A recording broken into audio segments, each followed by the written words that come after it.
Merci, frère Neville. Que le Seigneur te bénisse. Me voilà bien pris, hein? Je veux vraiment remercier le Seigneur de s'être occupé du fils de frère Capps. Il se trouve que c'est maintenant le temps de l'année où j'ai l'habitude de revenir en Indiana. Je sais qu'ils ne sont pas en train d'enregistrer. Je ne pense pas. Alors, je ne vois personne là-dedans.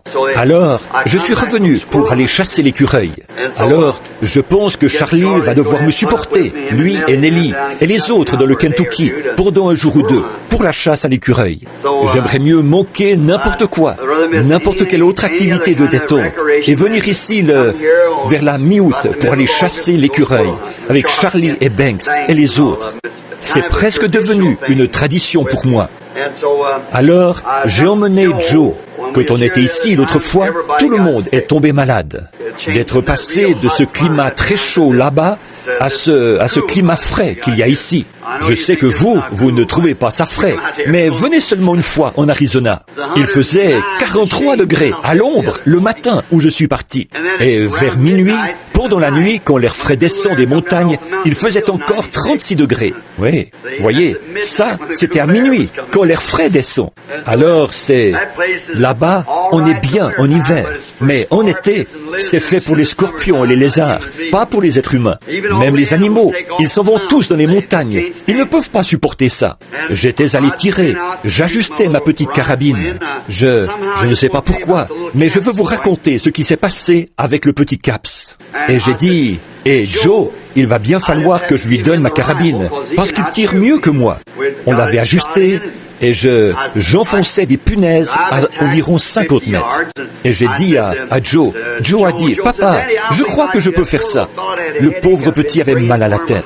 J'avais prié pour lui, une forte fièvre. Il est venu au stand avec moi, et avec un diamètre 2/10 dans une carabine de 22, on croise sa ligne de tir à 25 mètres. Et c'est de nouveau bon à 50, pareil, si c'est du 2/10. Alors, je l'avais ajusté à 25 mètres. Et il me restait 2 punaises. Alors je les ai plantées. Et Joe les a enfoncées toutes les 2. Comme je n'avais plus de punaises, j'ai mis un tout petit morceau de pigeon en argile que ceux qui s'exercent au ball trap avaient fait éclater là et qui mesurait à peine 6 mm de large. Je l'ai posé à 50 mètres et il l'a coupé en 2. Et le viseur était réglé à ma vue à moi, juste quelques années de plus que lui. Alors il m'a dit, « Tu sais quoi? Il faut que je passe dire à Billy de me laisser tranquille à partir de maintenant. » Voyez? Alors j'ai dit, « Eh bien écoute, allons plutôt montrer ça à frère Norman. » J'ai dit, « Joe, dans des compétitions, dans le monde entier, peu importe de qui il peut s'agir, personne. » Maintenant, les punaises n'étaient pas enfoncées de travers, elles étaient enfoncées tout droit. Et ce morceau, qui ne mesurait pas plus que 6 mm, je pense, 2 mm d'épais et 6 mm de haut, il l'a coupé en 2, à 50 mètres. J'ai dit, il n'y a personne au monde qui aurait pu mieux viser que ça. Des champions auraient pu faire la même chose, mais tu n'aurais pas pu faire 3 meilleurs coups que ça. Les punaises n'avaient pas été tordues. En traversant le papier, elles avaient fait un trou tout rond. Alors j'ai dit, personne n'aurait pu faire un meilleur coup. Bon, je pense que son mal de tête est parti tout de suite. Et j'ai dit, on va aller montrer ça à frère Norman, qui travaille au magasin d'articles de sport Field and Stream, de frère Tony Stromy. Il a dit, on va passer chez Billy d'abord. Il a dit, je veux juste dire quelque chose à Bubi. Voyez? Et honnêtement, son frère n'a jamais fait aussi bien. Alors il a dit, on va passer là d'abord. Et j'avais à peine passé la porte. Billy était encore en pyjama.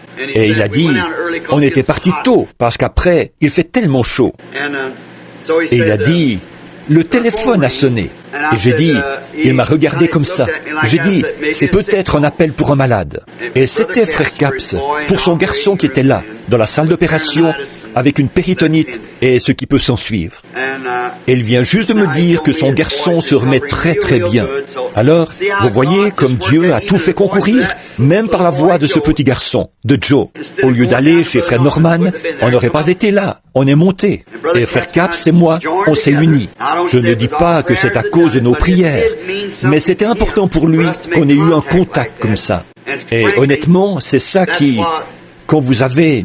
Il faut que vous ayez foi en ce que vous faites. voyez. Et la foi qu'il a eue pour appeler. Et Billy, il mettait de l'argent. Il a dit, ce doit être un appel de très loin. Il disait, il a mis près de $5 en monnaie pour un appel de 3 minutes. Et je pensais que ça venait de New York ou d'une des îles ou quelque chose comme ça. Mais il avait fait un appel de personne à personne pour parler à Billy au lieu de Lois. Vous voyez? Et c'est pour ça que ça lui coûtait cher. Et maintenant, son fils se remet bien. Frère Capps disait que le docteur avait estimé qu'il avait très peu de chances de s'en remettre. Vous voyez, de l'opération. Alors, on est reconnaissant à Dieu pour ça, ce matin. On en est vraiment content. Maintenant, on est arrivé ce matin à l'aube et j'ai dormi à peu près 3 heures et je suis assez fatigué. Mais quand c'était l'heure d'aller à la réunion, eh bien, je suis venu. Et si le Seigneur le veut, maintenant, je dois descendre dans le Kentucky, comme je vous disais. Et j'ai promis de prêcher un dimanche pendant que je serai ici. Alors, je ferai mieux de le faire dimanche prochain, parce que celui d'après, je devrais retourner. Vu que je vais repartir, monter au Canada. Alors, je ferai mieux de le faire dimanche prochain, et dimanche matin prochain. Et Frère Neville m'a dit, « Pourquoi tu n'irais pas saluer les gens et leur parler quelques minutes ?» Je lui dis, « Frère Neville, j'ai à peine ouvert ma Bible. » Il m'a dit, « Eh bien, va leur dire quelque chose. » Et Sœur Neville, je ne sais pas comment vous vous en sortez. C'est un gars très persuasif. Mais pendant que je n'ai pas l'occasion de dire ça quand la salle est pleine à craquer et tout, mais je suis vraiment reconnaissant à Dieu pour un pasteur comme Frère Orman Neville. Fidèle, aussi fidèle que possible à la cause, et on ne l'entend jamais murmurer. J'étais assis là derrière, j'ai eu une bonne conversation d'une demi-heure avec lui. Pendant que j'avais le plaisir d'écouter Frère Mann, à qui j'en dirai plus long là-dessus quand on sera dans le Colorado cette année. Alors, pendant qu'on avait le plaisir d'écouter son message, j'ai eu une bonne conversation avec Frère Neville. Je lui ai dit, je n'ai jamais l'occasion de parler aux gens de notre brave pasteur. J'ai dit, est-ce que les gens prennent bien soin de toi? Il a dit, ça ne pourrait pas être mieux. Et j'ai dit, eh bien, je suis bien content d'entendre ça. Quand un pasteur est satisfait et que les gens sont satisfaits, ça fait vraiment une bonne assemblée. Et alors, Dieu est satisfait. Et je pense que de les voir tous satisfaits, surtout dans ce jour-ci, avec le message que nous portons, je pense que ça montre l'unité du message avec les gens et avec Dieu. Voyez? Et je suis vraiment reconnaissant pour Frère Orman Neville, pour sa précieuse épouse et sa famille. Je prie Dieu de les garder fidèles à lui et à la cause, et s'il le trouve bon, puissions-nous être ici dans le tabernacle quand le Seigneur Jésus viendra nous chercher, vous voyez, pour nous emmener dans l'enlèvement. On espère qu'on sera tous les deux tellement vieux, Frère Neville, qu'on aura chacun un bras autour de l'autre, là, appuyé sur notre canne, à essayer encore de tenir bon. Voyez? Alors nous serons changés en un instant, en un clin d'œil, et ces vieux vêtements de chair tomberont, nous monterons saisir le prix éternel, et nous crierons en traversant les airs, « Adieu, adieu, précieux moment de la prière !» Alors, on sera parti là-haut. J'ai entendu dire que le Seigneur a guéri Frère Coumer, et je suis vraiment reconnaissant de ça. Tant de choses. Alors, je suis reconnaissant d'être ici ce matin. Et je me suis dit qu'au lieu de... J'arrive toujours ici avec un sujet précis sur lequel parler. Je me suis dit que ce matin, j'allais juste m'avancer comme ça. Et j'ai dit, Frère Neville, je regarderai l'horloge tranquillement, et je laisserai probablement les gens sortir à l'heure. Je vais juste vous parler à cœur ouvert, pendant quelques minutes. Juste des choses, juste qu'on ait simplement... Non, ce n'est pas enregistré, ni rien. Alors on va simplement fraterniser, comme il n'y a que des gens de l'Assemblée ici, vous voyez, juste entre nous. Alors, prions. Bien-aimé Jésus, nous te sommes reconnaissants pour le privilège que nous avons de pouvoir nous rassembler ici. Et, en regardant ce tabernacle tard dans la nuit, après minuit, comme je passais devant, je me suis mis à penser comme tu l'as soutenu. Et je repense à l'étang qu'il y avait ici et aux grands roseaux qui poussaient là, à peu près à l'endroit de la chair. Quand j'étais petit, je venais ici. Monsieur Ingram avait dit qu'on pourrait avoir le terrain pour très peu d'argent, qu'on n'avait qu'à donner un petit acompte. On n'avait pas d'argent, rien à offrir en gage, rien, mais on était prêt à essayer. Et à l'époque, il avait une valeur totale d'un peu plus de $2000, avec un crédit sur 20 ans. Et maintenant, regarde-le aujourd'hui. Quand il en était encore à ses débuts, encore ici dans le creux, et que l'eau s'infiltrait de partout. Tu nous avais fait cette promesse par la parole. Moi, l'Éternel, je l'ai plantée. Je l'arroserai jour et nuit, de peur qu'on ne la ravisse de mes mains. Au même moment, les gens disaient, dans moins de 6 mois, il sera transformé en garage. Mais il y a littéralement des milliers d'âmes qui ont trouvé Christ ici à l'autel. Et dans le tabernacle, le baptistère a constamment... Des gens ont été baptisés au nom du Seigneur Jésus. Ils ont invoqué son nom et ont été lavés de leurs péchés. Des centaines d'infirmes, d'affligés, d'aveugles, de boiteux, de paralytiques, de cancéreux sont passés sur cette estrade. Ils étaient venus mourants, des hommes et des femmes, des garçons et des filles, et ils sont repartis pour vivre une nouvelle vie, avec la chair de leur corps renouvelée, et en marchant de nouveau. Ils ont quitté leur fauteuil roulant, leurs béquilles et tout. Oh Dieu, ces 30 années de service. Père, je me souviens du matin où nous avons posé la première pierre. Tu nous as donné une vision là, qui nous montrait la salle pleine à craquer, un beau coin de rue. Je savais que ça ne pouvait pas faillir. C'est pourquoi je te remercie pour toutes ces choses. Beaucoup ont combattu le bon combat, ont achevé la course, ont gardé la foi. Ils reposent là-bas, ils attendent. Ils se reposent maintenant de leurs travaux, car leurs œuvres les suivent. Ils attendent l'heure où la trompette retentira, où ils se relèveront pour une nouvelle vie, dans un nouveau corps. Beaucoup d'entre eux étaient vieux et tremblants, d'autres jeunes, d'âge moyen, et ainsi de suite. Mais que ton nom soit loué pour chacun d'eux. Maintenant, nous nous tenons de nouveau ici, devant les vivants et les morts. Je te prie d'oindre tes paroles ce matin. Je ne sais absolument pas ce que je dois dire, mais je te prie de pourvoir ce que tu as toujours fait, Seigneur. Bénis notre pasteur, Frère Neville et son épouse. Bénis le conseil des administrateurs, le conseil des diacres, chaque membre du corps. Puissions-nous, tous ensemble, vivre d'une telle façon dans cette vie-ci que nous ayons la vie éternelle dans la vie à venir.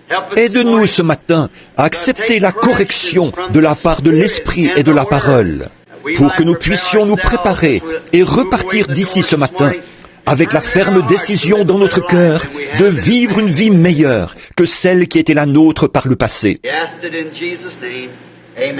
Nous le demandons dans le nom de Jésus. Amen.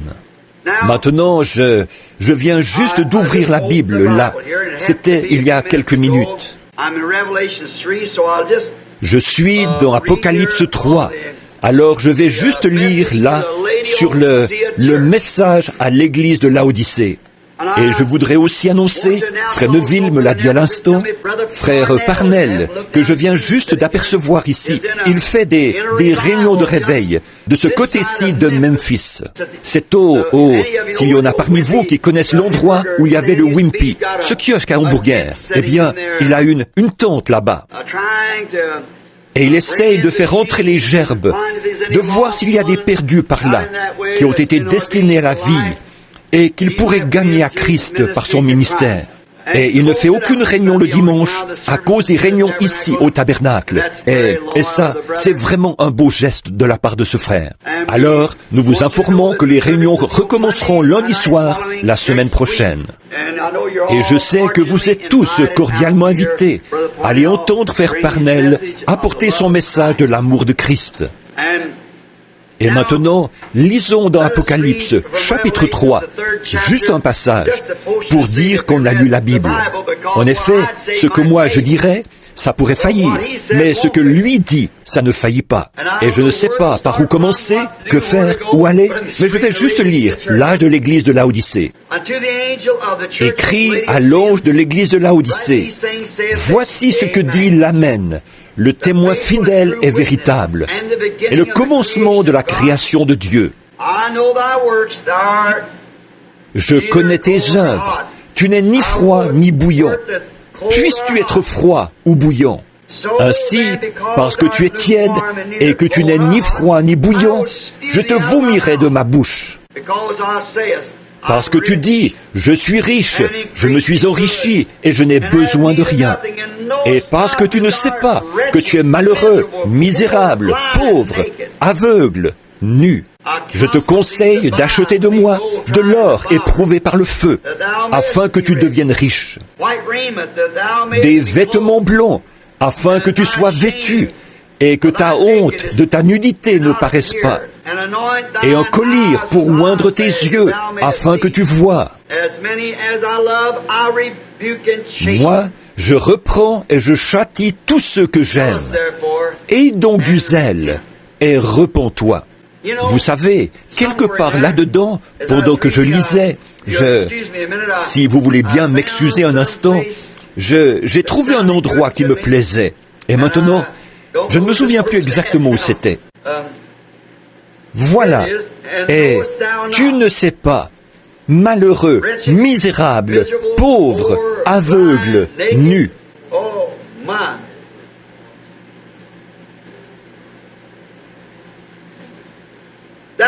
Oh là là! Ça, là, c'est un peu la description de l'Église d'aujourd'hui. Maintenant, je pense que cet âge de l'Église ici, dont nous parlons, bien sûr, j'ai l'âge de l'Église qui va sortir en livre maintenant. Mais puisque c'est dans l'âge de l'Église de Laodicée que nous sommes, regardons quel est son état. Je ne veux pas prendre de sujet ni rien, parce qu'on n'est pas... On va juste parler de façon décontractée, parler de ce que le Seigneur nous conduira à dire, mais quelque chose qui nous fera du bien. Pensons à l'âge de l'Église de Laodicée et à l'état dans lequel elle est aujourd'hui.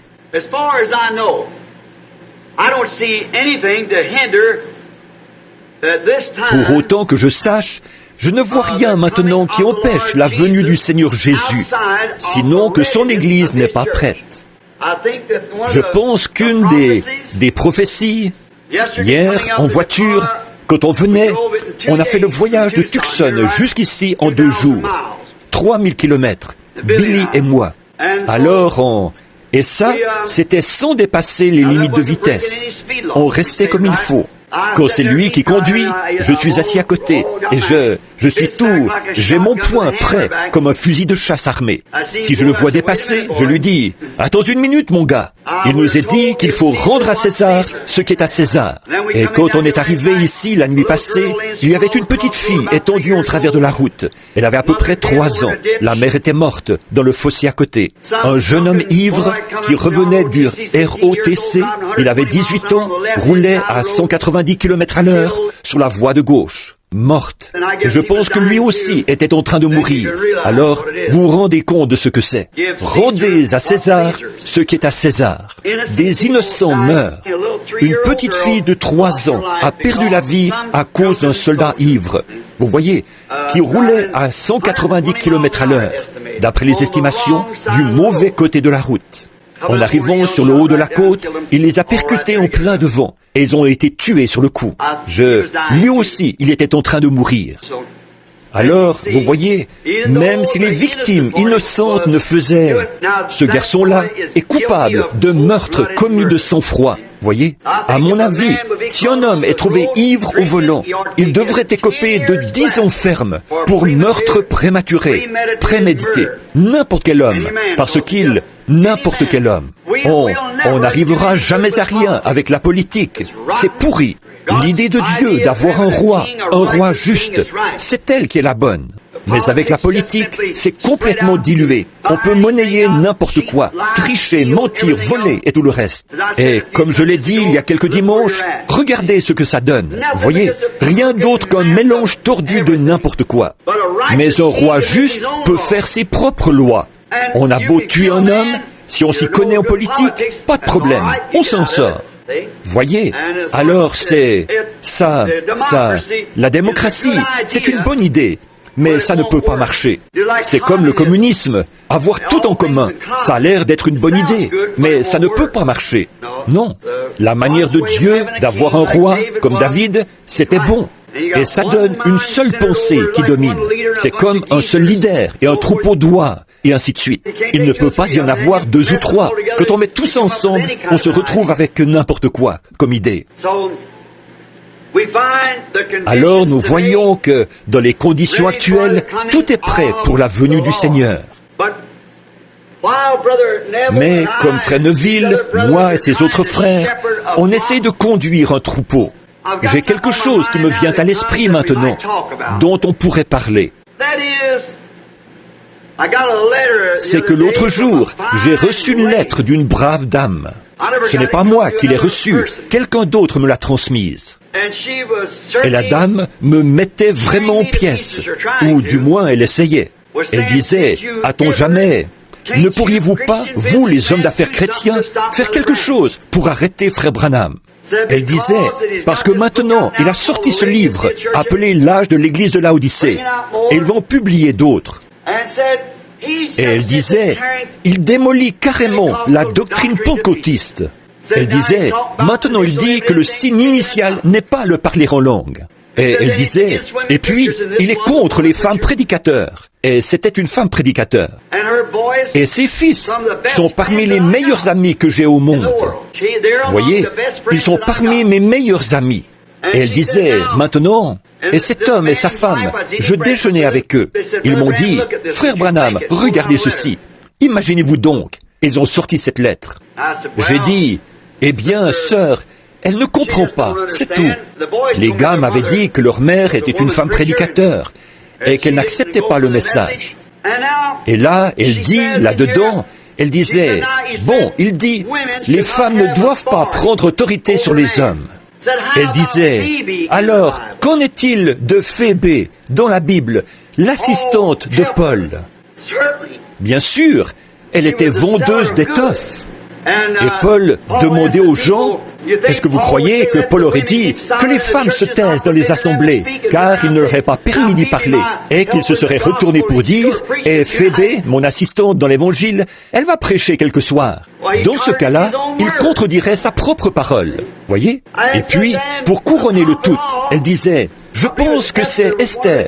Elle a été parmi les juges de la Bible. Elle disait, une femme a été juge dans la Bible. Si ça, ce n'est pas avoir autorité sur l'homme. Et cet homme d'affaires qui était guéri, ici même dans l'église, il n'y a pas longtemps, il disait, sa femme disait, frère Branham, ça m'a toujours intrigué. J'ai dit, pourquoi, sœur, comment est-ce que ça peut vous intriguer? Elle a dit, eh bien, voilà une femme juge. J'ai dit, ça, c'est de la politique, ce n'est pas l'Église. Ça n'a rien à voir avec l'Église. Paul a dit qu'elle soit soumise selon ce que dit la loi.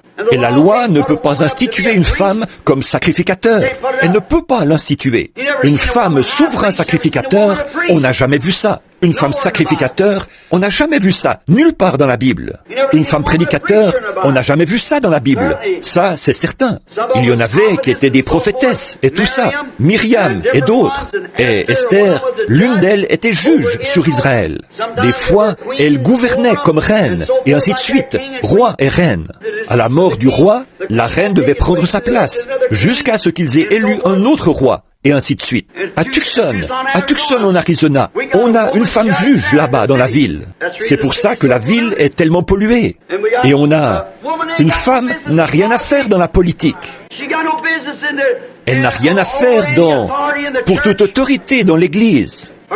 Sa place, c'est d'être la reine d'un homme à la maison. En dehors de ça, elle n'a rien. Et nous savons que c'est la vérité. Vous ne trouverez jamais... Je sais que ça a l'air vieux jeu, mais je suis responsable. Et je sais qu'après que j'aurai quitté cette terre, ces bandes et ces brochures resteront vivantes. Et beaucoup d'entre vous, les jeunes enfants, vous verrez dans les jours à venir que c'est exactement la vérité. Parce que je le dis au nom du Seigneur. Maintenant, c'est à se demander comment une femme bien, qui, grâce à son brave mari, un homme bien, a mis au monde quelques-uns des meilleurs gars que j'ai jamais rencontrés, de vrais hommes que j'ai jamais rencontrés. Tout de suite, dès qu'ils ont entendu le message, ils l'ont accepté à 100%. Ça peut seulement venir par prédestination, ça. C'est la seule manière dont ça peut venir. Bon, voilà la question ici. Je pensais que, voyez-vous, pourquoi le Seigneur m'a ramené là? Et tu le sais, tu ne le sais pas. Tu es nu, misérable, malheureux, aveugle, et tu ne le sais pas. Avant d'en arriver là, je pourrais résumer ce que j'ai dit il y a quelques jours ici, dans un message sur, je crois que c'était le Dieu de ce siècle, qui a aveuglé les yeux des gens au point qu'ils adorent carrément le diable dans des services religieux. Est-ce que vous avez tous saisi ça? Vous l'avez tous compris? Et puis, dans ce même message, j'ai parlé de ce qu'une femme qui porte des vêtements immodestes, qui est indécente, au tribunal du jugement, elle sera jugée comme une vulgaire prostituée. Ça semble bien étonnant. Je vais vous brosser un petit tableau. Voilà un avocat de la ville, un jeune homme, quelqu'un de bien gentil. Pour ce qui est de sa politique, j'imagine qu'il doit être aussi correct que les autres, sa politique.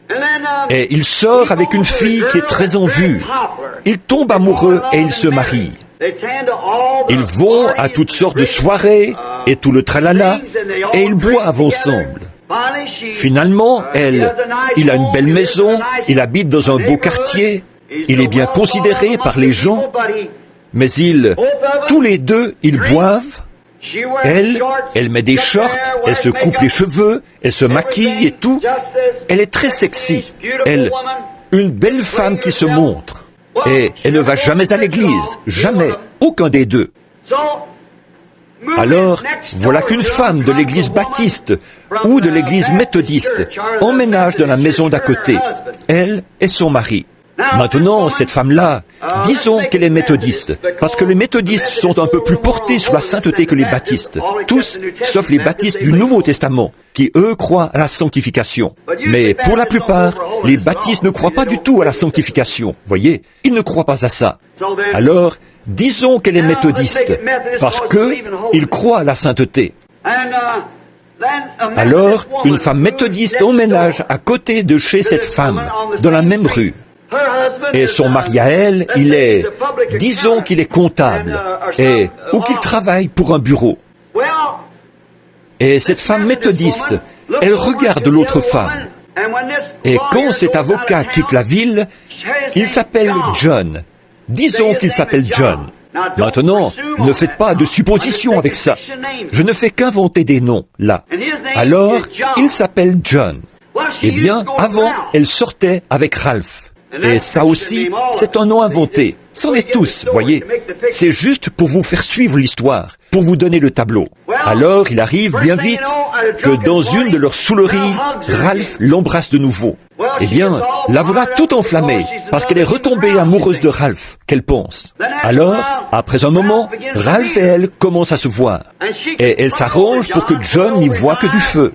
Madame se croit très habile, parce qu'elle arrive à fricoter avec Ralph, tout en étant mariée avec John. Voyez, cette femme n'a même pas la moindre ombre de décence. Et elle trouve ça tout à fait normal. Mais cette femme méthodiste, elle est montée un cran plus haut. Elle, au moins, elle va à l'église. Elle trouve cette femme horrible. Eh bien, elle dit à son mari quand il rentre, « Je vois cet homme entrer là, elle a rencontré. » Et quand John est parti quelque part travailler sur une cause, à Philadelphie ou quelque part, il l'emmène dans son roadster.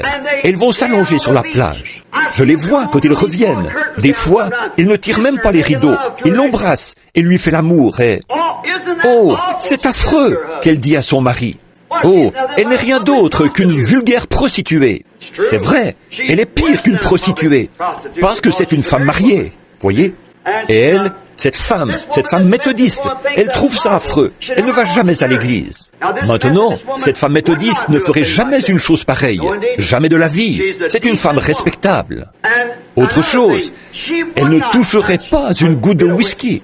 Parce que l'église méthodiste, 90% de leur programme, c'est la prohibition contre le whisky. Alors, ils ont un programme de prohibition. Et les gens de l'église méthodiste ne vivent pas plus haut que ce que leur église enseigne. Mais cette femme méthodiste, elle sort le soir avec son mari. Elle porte des shorts le dimanche, après l'école du dimanche. Elle se coupe les cheveux, elle met du rouge à lèvres, et elle fume même un peu. Maintenant, selon la parole de Dieu, ce sont toutes les deux des prostituées. Mais celle-ci, elle est nue, misérable, malheureuse, aveugle, et elle ne le sait pas. Elles sont tout aussi coupables l'une que l'autre. Car un homme qui regarde une femme pour la convoiter a déjà commis adultère avec elle dans son cœur. Et si cette femme, maintenant, elle disait « Minute, là, Monsieur Branham, je vous ferai savoir que je ne suis pas une prostituée. Ma sœur, peut-être que, si on mettait une Bible devant vous, vous poseriez la main dessus, dans la présence de Dieu, et vous prêteriez serment que vous avez été aussi fidèle à votre mari que vous pouvez l'être. Votre corps appartient à votre mari, mais votre âme appartient à Dieu. Il y a un mauvais esprit qui vous a ointe. Sans ça, sinon, je peux vous prouver que vous êtes complètement folle. Qu'est-ce qui serait arrivé à votre grand-mère si elle s'était promenée en short dans la rue? On l'aurait fait enfermer dans un asile de fous. Elle était sortie sans mettre sa robe. Elle n'a pas toute sa tête. Si c'était comme ça à l'époque, c'est pareil maintenant. Alors, le monde entier est frappé de folie. C'est la folie générale.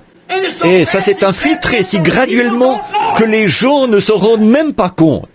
Maintenant, est-ce que c'est une prostituée? Pas vis-à-vis de son mari, du vœu qu'elle a fait pour son corps. Mais devant Dieu, elle a un mauvais esprit sur elle, un esprit de prostitution qui la pousse à s'habiller comme ça. Et elle est dans l'âge de l'église de Laodicée. Et elle ne sait pas qu'elle fait ça. Cette femme innocente ne sait pas que Dieu va la juger comme une prostituée. Voilà. Et essayez donc de le lui faire comprendre. Il n'y a pas moyen de lui dire. Il n'y a aucun moyen de le lui faire comprendre. La Bible dit, ils sont nus et ils ne le savent pas. Si vous lui disiez en face qu'elle est une prostituée, elle vous ferait arrêter. Elle le ferait. Je ne parle jamais de qui que ce soit en particulier. Je parle du péché. Je ne dis pas, cette église-là, monsieur un tel là, le pasteur un tel là, c'est un... Non, je dis là que la doctrine qu'il y a là, voyez, le tout. Je ne nomme pas les individus. Ce n'est pas les individus, c'est le système dans lequel ils sont. C'est le système du monde. Frère George Wright, qui est assis ici, il a 75 ou 78 ans, je pense. Qu'est-ce que vous pensez qu'il serait arrivé si vous étiez allé voir Sir Wright un jour et qu'elle s'était tenue là en short? Oh, vous n'auriez jamais, vous auriez fait enfermer la pauvre femme. Vous ne l'auriez jamais épousée. Eh bien, si n'importe quel jeune homme avait fait ça à l'époque, qu'il se serait passé la même chose. Eh bien, si c'était péché et si c'était mal à l'époque, c'est la même chose. Mais les gens ont sombré dans la folie. Je vais vous prophétiser quelque chose juste avant que ça arrive. Le monde entier est en train de sombrer dans la démence. Et ça va aller en empirant toujours. Si bien qu'à la fin, ce sera une vraie bande de fous. Et c'est presque comme ça maintenant. Est-ce que vous pouvez vous imaginer un homme qui roule tout feu éteint et du mauvais côté de la route? Un Ricky, un jeune homme qui vient à peine, semble-t-il, de sortir du secondaire et qui tue tout un groupe de gens? Et est-ce que ça les arrête? Un autre vient derrière lui et il fait la même chose. Est-ce que vous pouvez imaginer qu'un jeune homme qui se respecte un tant soit peu irait sortir et se conduire comme eux, ils le font? Est-ce que vous pouvez imaginer une jeune femme dans sa fleur, belle, un beau physique, de belles formes, un beau profil, un beau visage, une beauté?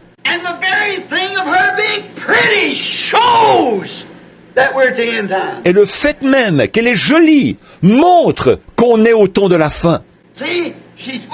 Voyez, elle a tout misé sur les apparences du monde, les choses du monde, au lieu de la beauté de la sainteté, de la douceur de l'âme. J'ai vu des femmes qui n'avaient pas grand-chose pour attirer les regards à l'extérieur.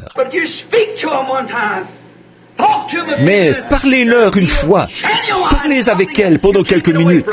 Elles sont vraiment authentiques, quelque chose d'attachant. Vous voyez, la beauté de l'extérieur, c'est du diable, c'est du monde. Regardez les enfants de Caïn, comme ils sont tombés dans le panneau. Quand les fils de Dieu virent que les filles des hommes étaient belles, ils ont pris pour femmes.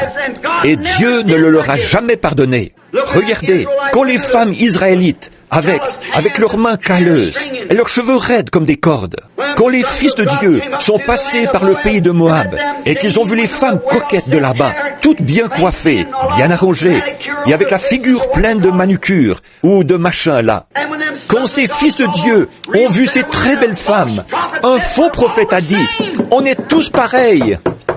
Et ils se sont mariés avec, et Dieu ne leur a jamais pardonné. Ils ont péri dans le désert. Chacun d'entre eux est mort là, sans espoir, sans Dieu, et ils sont éternellement perdus, damnés à jamais. Bien qu'ils aient vu la bonté de Dieu, bien qu'ils aient bu à la fontaine intarissable, ils avaient bu au rocher frappé. Ils avaient vu le serpent d'airain accomplir des miracles. Ils étaient sortis du baptême de Moïse dans la mer. Ils avaient vu la main de Dieu. Ils avaient mangé de la nourriture d'ange et fait toutes ces choses. Mais ils s'étaient mariés avec les femmes de là-bas. Ils s'étaient laissés prendre par elles. Et ils s'étaient mariés avec elles. Ils n'avaient pas commis adultère. Ils s'étaient seulement mariés avec elles. Dieu ne leur a jamais pardonné ça. C'était la deuxième fois que ça arrivait. Maintenant, nous en sommes à la troisième fois. Maintenant, c'est plus trompeur que jamais. Je sais que c'est dur. Et je me suis souvent questionné, dans tous les sens, comment est-ce possible? Pourquoi est-ce qu'il faut toujours que je sois si tranchant avec les gens? Pourquoi est-ce que c'est comme ça? Et pourtant, je peux voir que si ce n'était pas de Dieu, il n'y aurait personne, pas une seule femme qui resterait assise à m'écouter. Mais ils reviennent, parce qu'il y en a qui ont une petite encre de vérité là, qui savent que c'est vrai. Peu importe, ils savent que c'est vrai. Maintenant, regardez ce qui se passe. Je sais que c'est dur. C'est comme si un docteur vous donne un remède et que vous refusez de le prendre. Alors, ne dites pas que c'est la faute du docteur si vous mourrez. Et ceci, c'est comme un remède. Pourquoi est-ce que certaines personnes n'arrêtent pas de dire que je suis un misogyne? Vous voyez, rien qu'à regarder le comportement des femmes, je peux vous dire où l'Église en est. La moralité des femmes dans le monde, physiquement, c'est dans Laodicée. Nues, misérables, aveugles, et ils ne le savent pas. Les gens, les femmes du monde. Et l'Église est dans le même état. Voyez, comme le naturel, c'est toujours le type du spirituel, chaque fois. Et un jour, au tribunal du jugement, je sais que ce n'est pas populaire de dire ça. Et si un homme n'a pas été établi pour le dire, vous faites mieux de ne pas le dire, parce que vous vous feriez passer pour ce que vous n'êtes pas. Et là, vous auriez des ennuis, c'est sûr. Maintenant, remarquez, des fois, on aurait vraiment dit que je tenais la bouche ouverte à une femme et que je lui versais le remède dans la bouche. Et ensuite, je mettais mes mains sur sa bouche et elle le recrachait chaque fois. Qu'en serait-il si un docteur faisait ça à un patient et puis que le patient meurt pour avoir refusé d'avaler le remède? Au tribunal du jugement, quand toutes ces choses, comme de se couper les cheveux, de porter des shorts et... Je suis seulement en train de construire. L'heure est proche où vous allez voir quelque chose se passer, où il va arriver quelque chose. Et toute cette toile de fond, ça n'a fait que poser le fondement d'un message court et rapide qui ébranlera toutes les nations. Pourquoi j'ai toujours rouspété après les femmes? C'est qu'il se préparait quelque chose qui allait mettre carrément le doigt dessus. J'ai eu beau essayer de leur dire ce qui est juste, et je tenais la main comme ça, comme sur leur bouche, et elles le recrachaient. Qui peut accuser le docteur, alors? Qu'est-ce que vous allez dire au jour du jugement, quand les voix même qui se sont élevées contre ça vont repasser l'enregistrement en plein devant les gens, comment est-ce qu'ils vont pouvoir y échapper alors? Elles vous le recrachent entre les doigts, vous en versez encore, et finalement, elles secouent la tête, elles repartent, elles ne veulent pas. Et malgré tout, vous revenez à la charge, et vous en versez encore. Alors, à qui la faute? Pas au docteur, ni au remède, mais à l'attitude de la personne. C'est exactement ça. Ce sera un jour terrible, un de ces jours, quand cette génération pécheresse et adultère se tiendra devant le Dieu Tout-Puissant. Je vois mes années qui s'accumulent, mes épaules qui s'affaissent. Et je sais, 30 ans ici sur cette estrade, oui, 33 ans ici, sur le terrain. C'est une longue vie, ça. Ça fait 33 ans de service. Mon seul regret, c'est de ne pas en avoir eu 133. En effet, ceci sera la dernière occasion que j'aurai jamais, pendant que je suis ici, mortel, de prêcher l'Évangile. Que Dieu m'aide à rester aussi fidèle que possible à cette parole et à dire exactement ce qu'il dit. Qu'est-ce qui fait que cette méthodiste, comment pourriez-vous jamais arriver à le lui faire comprendre? Elle est là, dans l'âge de l'église de Laodicée. Maintenant, prenons la femme pentecôtiste. Elle ne devrait pas porter de short, de maquillage, ni se couper les cheveux. Mais elle se permet de regarder la femme méthodiste de haut en disant « Regarde cette femme qui fait telle et telle chose ».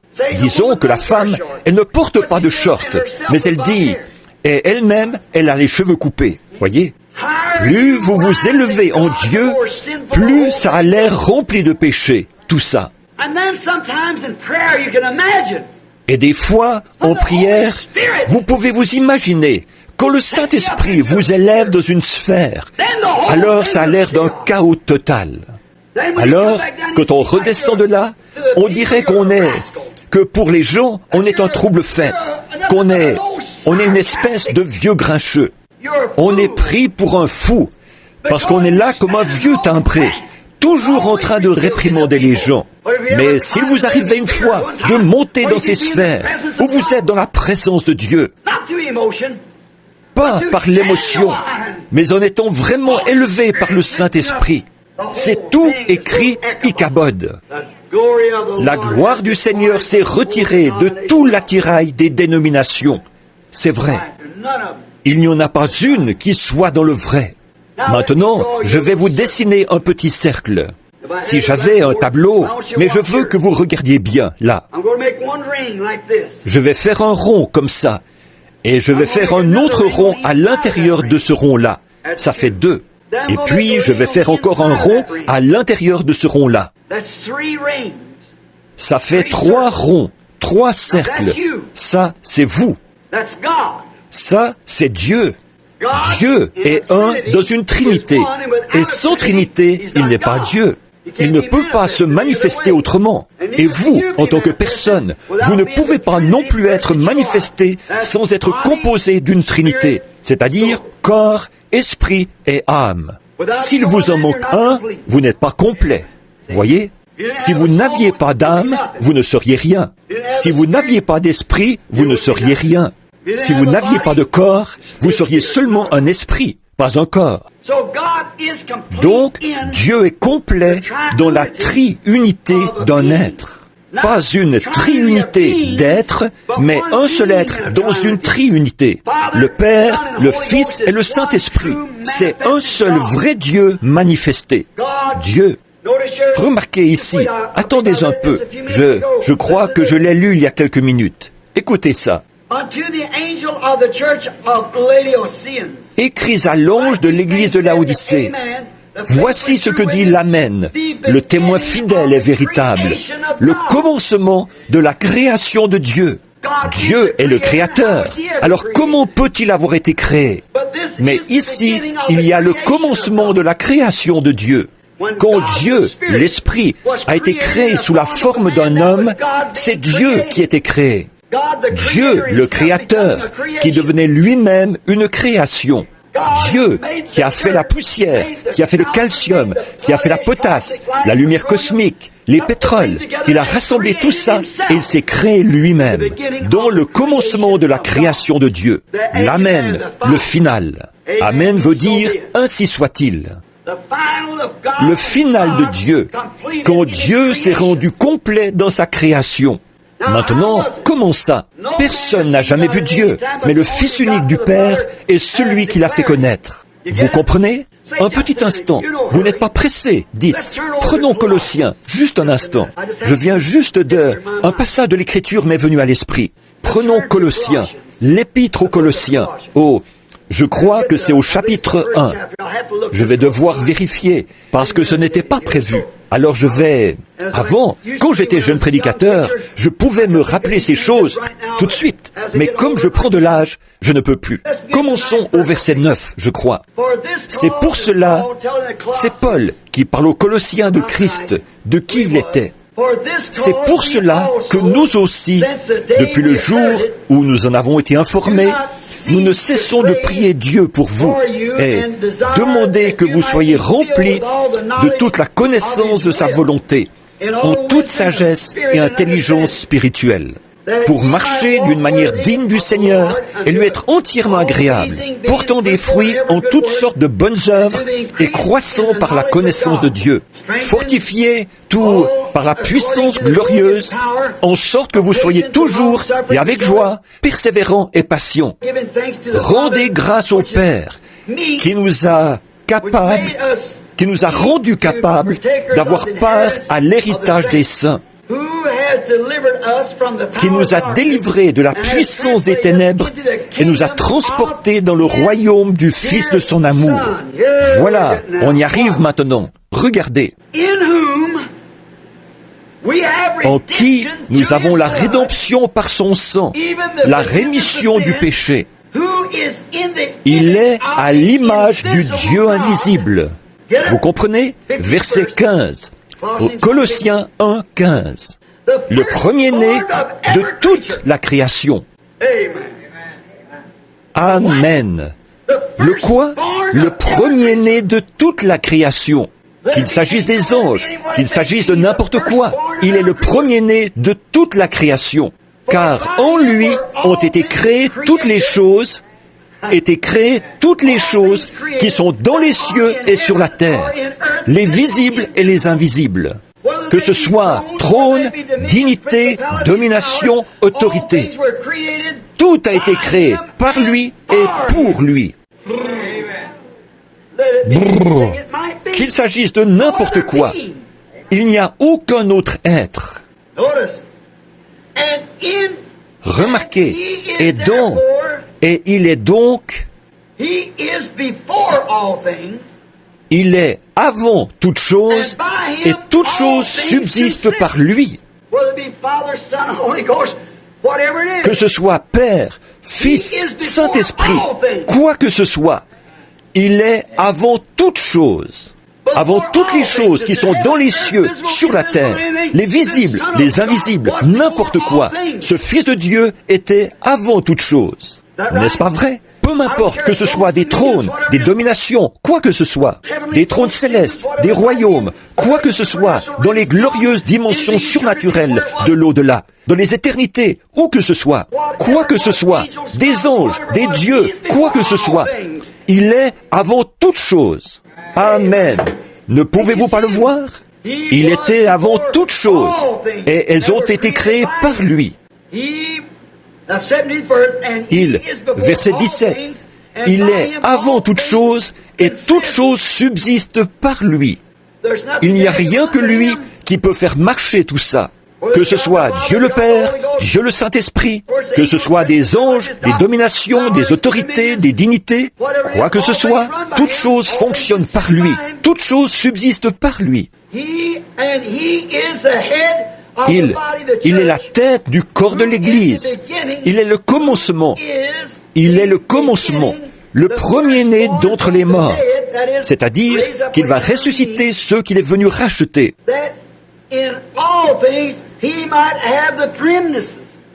Afin d'être en tout le premier.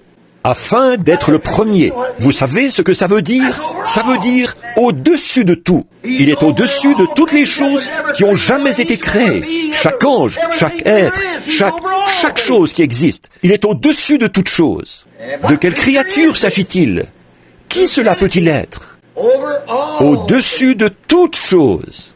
En faisant la paix. Voyons un peu, un instant. Prêt,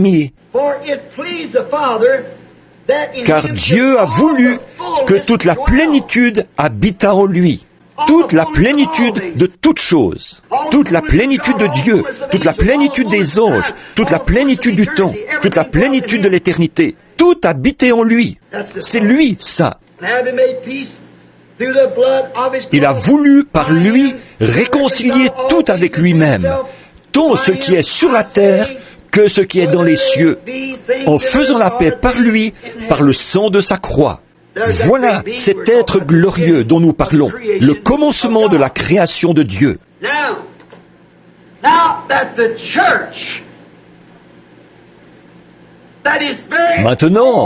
Maintenant, là, l'Église, son but même, dans tout ça, c'était l'Église. Et comment est-ce qu'on entre dans cette Église? Par un seul esprit, nous sommes tous baptisés dans un seul corps. L'Église, le corps de Christ. Ça ne peut pas faillir. Maintenant, voici comment ça se passe. Regardez bien ça, juste un petit schéma ici. Maintenant, cet homme extérieur, là, c'est la chair. C'est ce qu'on regarde, ce qu'on voit. Et ce corps, il a 5 entrées. N'importe quel enfant qui sort du primaire comme moi, c'est qu'il y a 5 sens qui contrôlent le corps. La vue, le goût, le toucher, l'odorat et l'ouïe. Sans eux, on ne peut pas toucher le corps.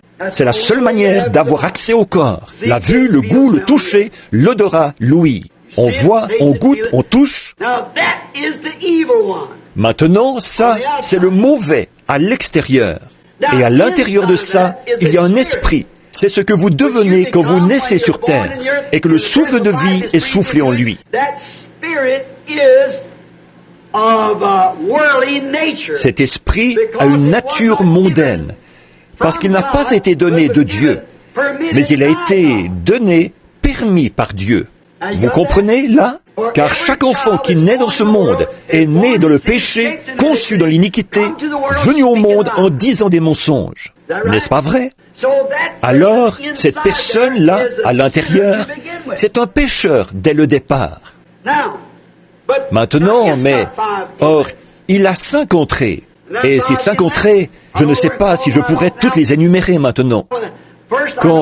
D'abord, je sais qu'il y a la pensée, la conscience et l'amour, le choix. Non, la conscience, l'amour, le raisonnement. Il y a 5 entrées à l'esprit. Vous ne pouvez pas penser avec votre corps. Vous devez penser avec votre esprit. Vous ne pouvez pas avoir une conscience dans votre corps. Il n'a aucune faculté mentale. Votre corps n'en a pas. Alors, vous devez penser avec votre esprit. Vous devez raisonner. Vous ne pouvez pas raisonner avec votre être physique, parce que le raisonnement ne peut pas voir, goûter, toucher, sentir ou entendre. Le raisonnement, c'est quelque chose que vous pouvez faire dans votre esprit. Si vous êtes endormi, ou si vous êtes parti, et que votre corps est là, mort, votre esprit, lui, il peut encore raisonner. Il y a 5 sens qui contrôlent cet homme intérieur. Et maintenant, ce dernier homme, qui est l'âme,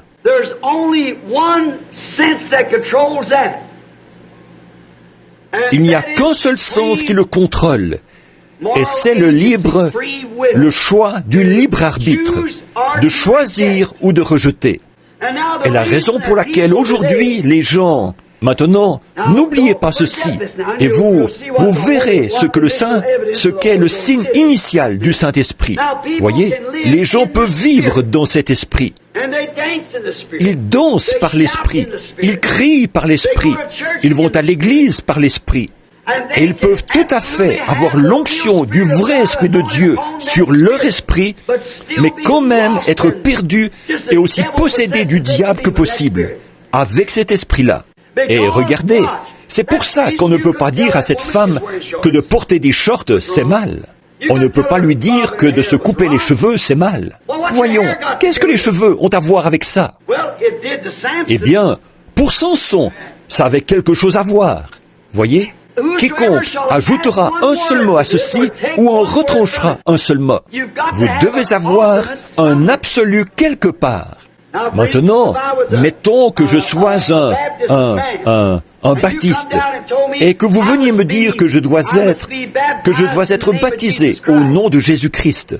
C'est dans la Bible. Eh bien, je vous répondrai tout de suite, je vais demander à mon pasteur. J'irai voir le pasteur et il dirait, « Oh, ça, c'était pour une autre époque. » Voyez? Oui, vous voyez? Nous, les baptistes, voici ce que nous croyons. Nous croyons qu'on doit être immergé dans les titres de Père, Fils, Saint-Esprit. C'est comme ça que notre Église l'a toujours fait. Depuis sa fondation par John Smith, c'est comme ça qu'on fait. Eh bien, c'est ça votre absolu. On s'en fiche pas mal de ce que ce gars-là peut dire. Et si vous êtes méthodiste et que le système chez vous, c'est d'asperger, et qu'on vous dise que vous devez être immergé, vous voyez ce que je veux dire? Vous allez voir le pasteur méthodiste, et lui, il va écrire à l'évêque pour lui demander si un tel a dit telle et telle chose à ce sujet-là.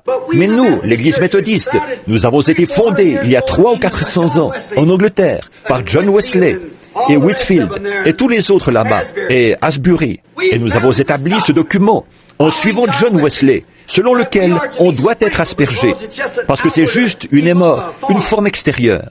Alors nous pensons que l'aspersion a tout autant de valeur que l'autre manière.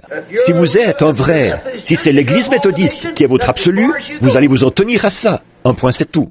Si vous êtes catholique, et que je vous dise que ce n'est pas dans la Bible de ne pas manger de viande le vendredi, et toutes ces choses comme ça, et que la Sainte Eucharistie, ce n'est pas une hostie, parce que c'est un esprit, et ainsi de suite. Alors, vous allez voir le curé, et le curé dit, voilà, c'est écrit ici même dans notre document. Si l'Église est votre absolu, alors vous vous fichez royalement de ce que n'importe qui peut dire. C'est votre absolu. Oh Dieu, fais que ceci entre bien. Pour moi, c'est tout faux. C'est la parole de Dieu qui est l'absolu. Tout ce que cette parole dit, c'est ça qui est vrai. Maintenant, là-haut, dans ces sphères, la seule façon pour vous d'être dans cet homme intérieur, là, il faut que vous soyez prédestinés. À cause de ce que vous étiez avec Dieu, vous êtes une partie de Dieu. J'étais dans mon Père. J'étais aussi dans mon grand-père et dans le grand-père de mon grand-père. En semence, j'étais là. Et j'étais en Christ. Vous étiez en Christ avant la fondation du monde. Il est venu racheter les siens qui étaient en lui. Alléluia. Ses enfants qui étaient en lui. Il n'est pas venu pour sauver les enfants du diable. Eux ne connaîtront jamais ça. Et ils sont si habiles dans leur connaissance intellectuelle que vous ne pourriez jamais rivaliser avec eux. Vous ne pouvez pas avoir le dernier mot avec eux. Mais c'est par la foi que vous le voyez. Maintenant, la science n'a pas besoin de foi. La science prouve ce qu'elle avance. Elle n'a pas besoin de foi. Le prêtre catholique vous dira, regardez depuis combien de temps l'Église catholique tient bon. Regardez depuis combien de temps elle résiste aux persécutions des païens. L'Église méthodiste dira, mais regardez depuis combien de temps j'ai vu l'Église. Parlez-moi d'une annonce hypocrite. Hier, sur la route, en venant, que je l'ai vue. C'était écrit, Église de Christ, fondée en 33 après Jésus-Christ. Elle n'a même pas encore 100 ans, vous voyez, cette dénomination. Oh là là, la doctrine des apôtres. Ils n'en ont presque rien. Ce sont les Sadducéens d'aujourd'hui. Pas d'esprit, pas de... Et on ne peut pas leur dire, on ne peut pas leur parler, on ne peut pas discuter avec eux. C'est que nous, on va plus loin que le raisonnement. Ne t'appuie pas sur ta propre intelligence. La foi ne raisonne pas du tout. La foi le croit. Ils disent, mais voyons donc, pensez-vous vraiment qu'il faut qu'on fasse les choses qu'ils faisaient dans le temps? Là, ça ne tient pas debout. Ça. Mais la Bible l'a dit. Je ne peux pas expliquer comment ça arrive, mais ça arrive. Dieu l'a dit. Alors, on n'a pas à... Je ne peux rien vous dire là-dessus. La foi ne l'explique pas. Vous saviez ça? La foi le croit, c'est tout. Jésus a dit à Nicodème, du concile œcuménique de son temps, il est venu vers lui de nuit. Il lui a dit, « Maître, nous savons que tu es un docteur venu de Dieu, parce que personne ne pourrait faire les choses que tu fais, si Dieu n'était pas avec lui. » Il lui a dit, « En vérité, je te le dis, si un homme ne naît de nouveau, il ne peut même pas voir le royaume de Dieu. » Il a dit, « Moi, un vieillard, entrer dans le sein de ma mère et naître ?» Il a dit, « Comment est-ce que je pourrais te parler de choses célestes alors que tu ne veux même pas croire les choses terrestres ?» Voyez? Et puis un jour, il a dit, « Si vous ne mangez la chair du Fils de l'homme, et si vous ne buvez son sang, vous n'avez pas la vie en vous-même. » Il ne l'a pas expliqué. Il y avait les apôtres, et ceux de ce jour-là. Eux étaient destinés à la vie. Ils le savaient. Il a dit, « Tous ceux que le Père m'a donnés viendront. Tout ce que vous avez à faire, c'est de faire connaître ma voix. Ils la connaissent, car mes brebis connaissent ma voix. » Et une voix, c'est une parole exprimée. Ils le croient de toute façon. Ils n'ont pas besoin de prouver quoi que ce soit par la science, ou de demander l'avis d'un sadducéen, ou d'un pharisien, ou de quoi que ce soit d'autre sur le sujet. Je l'ai dit, ils le croient, car mes brebis entendent ma voix. Et ça, c'est la voix de Dieu sous forme écrite. Parce que ça, c'est la révélation entière de Jésus-Christ. L'Ancien et le Nouveau Testament ensemble. Amen. Voilà. Comment ça se fait?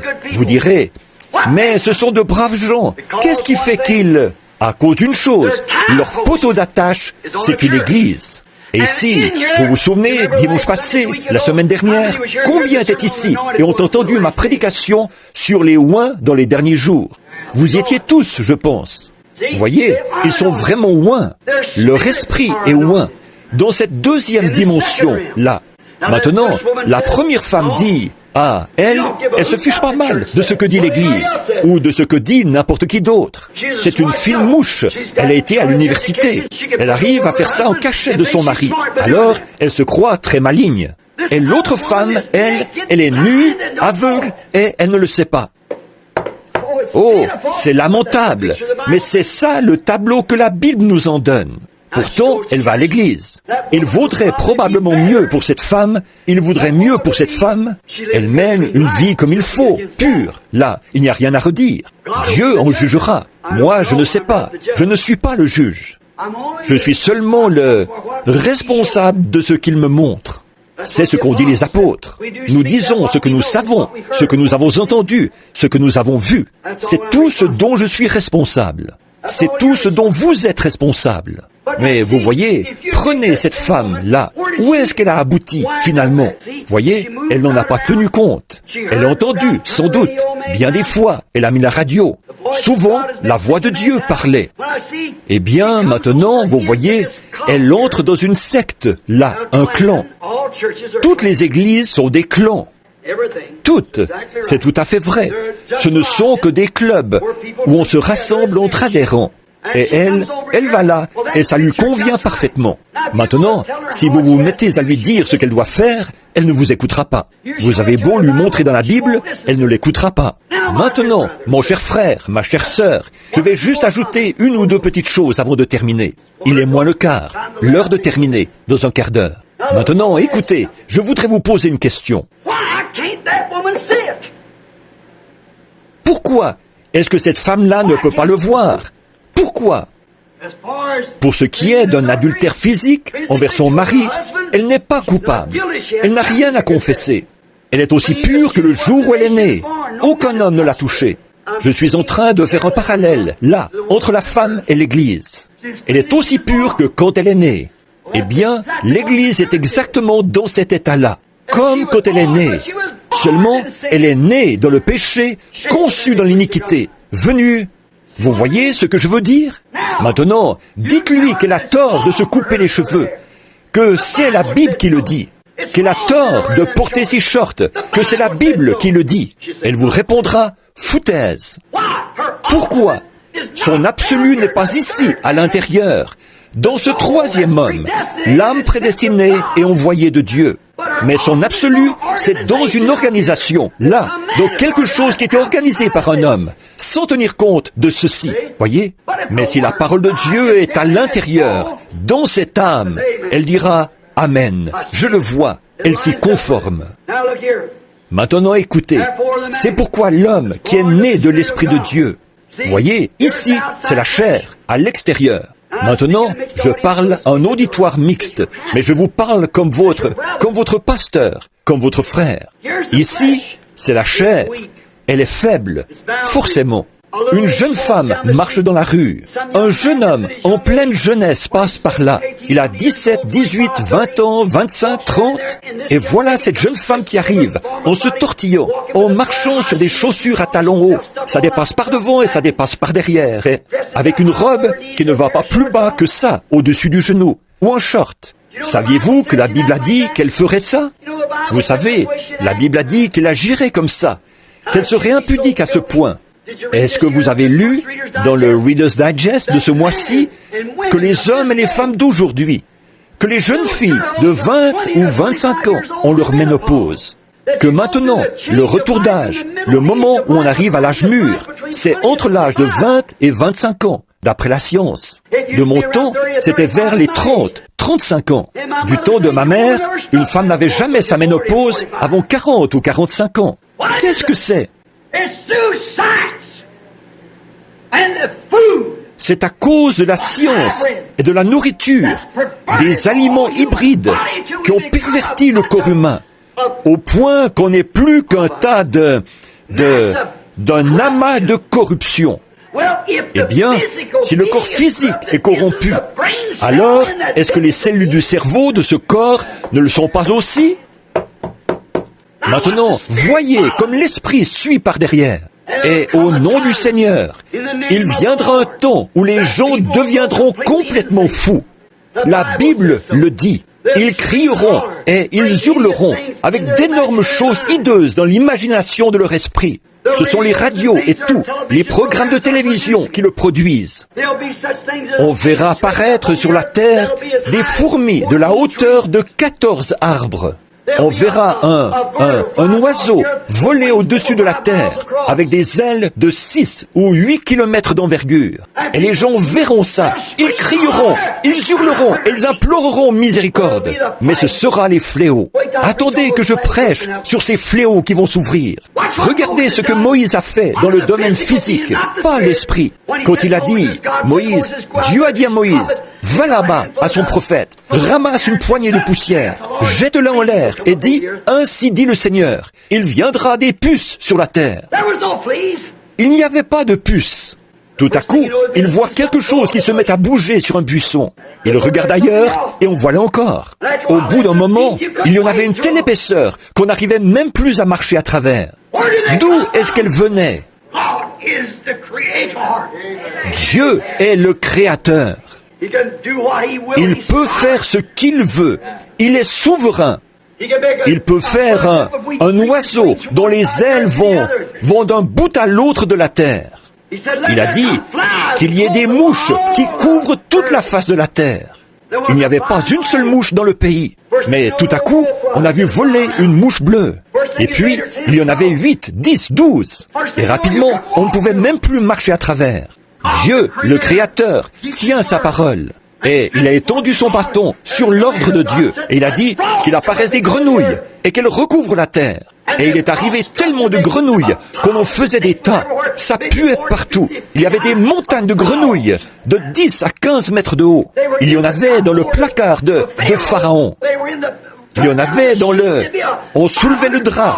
On trouvait 500 grenouilles sous le drap, sous le lit, dans la bouffe. Partout où ils allaient, il y avait des grenouilles et encore des grenouilles.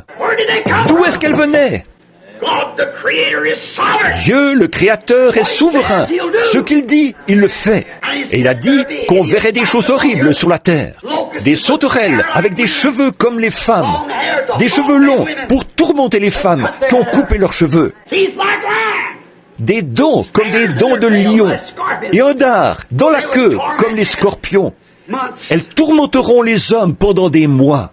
Attendez seulement qu'on arrive à l'ouverture de ces fléaux, et de ces sceaux, et de ces 7 tonnerres. Regardez ce qui arrivera. Oh, frère, vous faites mieux d'aller en Goshen, pendant qu'il est encore temps d'aller en Goshen. Ne faites pas attention à l'extérieur, ici. Voyez un peu, voilà une jeune femme qui marche dans la rue en se tortillant. Voilà un jeune homme qui s'amène, et ça attire son regard sur elle. C'est un membre d'église, il est pentecôtiste, il est ce qu'il est, quoi. Mais on voit bien vite qu'il n'a pas de poteau d'attache, ici, à l'intérieur. Elle lui dira, « Salut !» Il a les cheveux bouclés, un beau jeune homme, aux épaules bien droites. Peut-être qu'il a essayé de mener une vie droite. Elle s'avance vers lui, ça peut même être un prédicateur. Et bien vite, qu'est-ce que c'est? Ça, ici, le désir charnel. Et pourtant l'esprit, là, à l'intérieur, il est loin, et lui dit, « Ne le fais pas, ne le fais pas. » Mais qu'est-ce qui va se passer? Il n'en tiendra pas compte. Il va se laisser prendre au piège. Et voilà. Bien vite, il sera là, en train de chercher à sortir avec elle. Il est coupable d'avoir commis adultère, qu'il la touche ou non. Mais un vrai fils de Dieu, né de nouveau. Amen. Vous ne pouvez pas y arriver tout seul. C'est absolument impossible pour un homme en pleine santé de passer devant une fille comme celle-là sans qu'il se passe quelque chose. Mais quand il y a quelque chose à l'intérieur, ce petit quelque chose ici qui est né de nouveau, cet homme peut avoir crié, parlé en langue, sauté, dansé et tout le reste, loin de l'esprit. Il peut avoir accompli tous les signes et les miracles que Dieu a promis là-dedans par son esprit.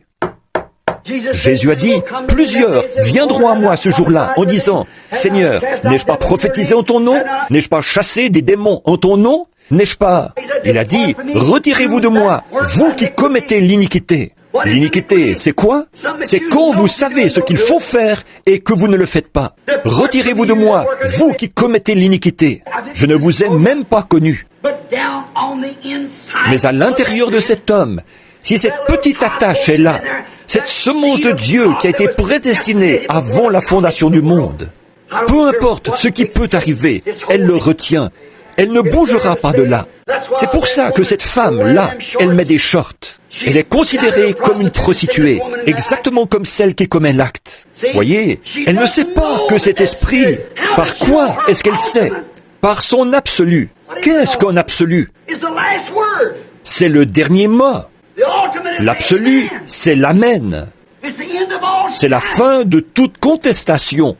Votre absolu. Et si votre église, une église pentecôtiste, vous dit que les cheveux longs et tout ça, c'est du fanatisme, c'est une vraie roue de secours, ce chignon, et ainsi de suite, ce genre de choses, l'homme qui vous dit ça est possédé du diable. Car la parole de Dieu dit, il est honteux pour une femme de se couper les cheveux. Elle déshonorerait son chef. Si elle déshonore son mari, et son mari, c'est l'Église, et l'Église, c'est Christ.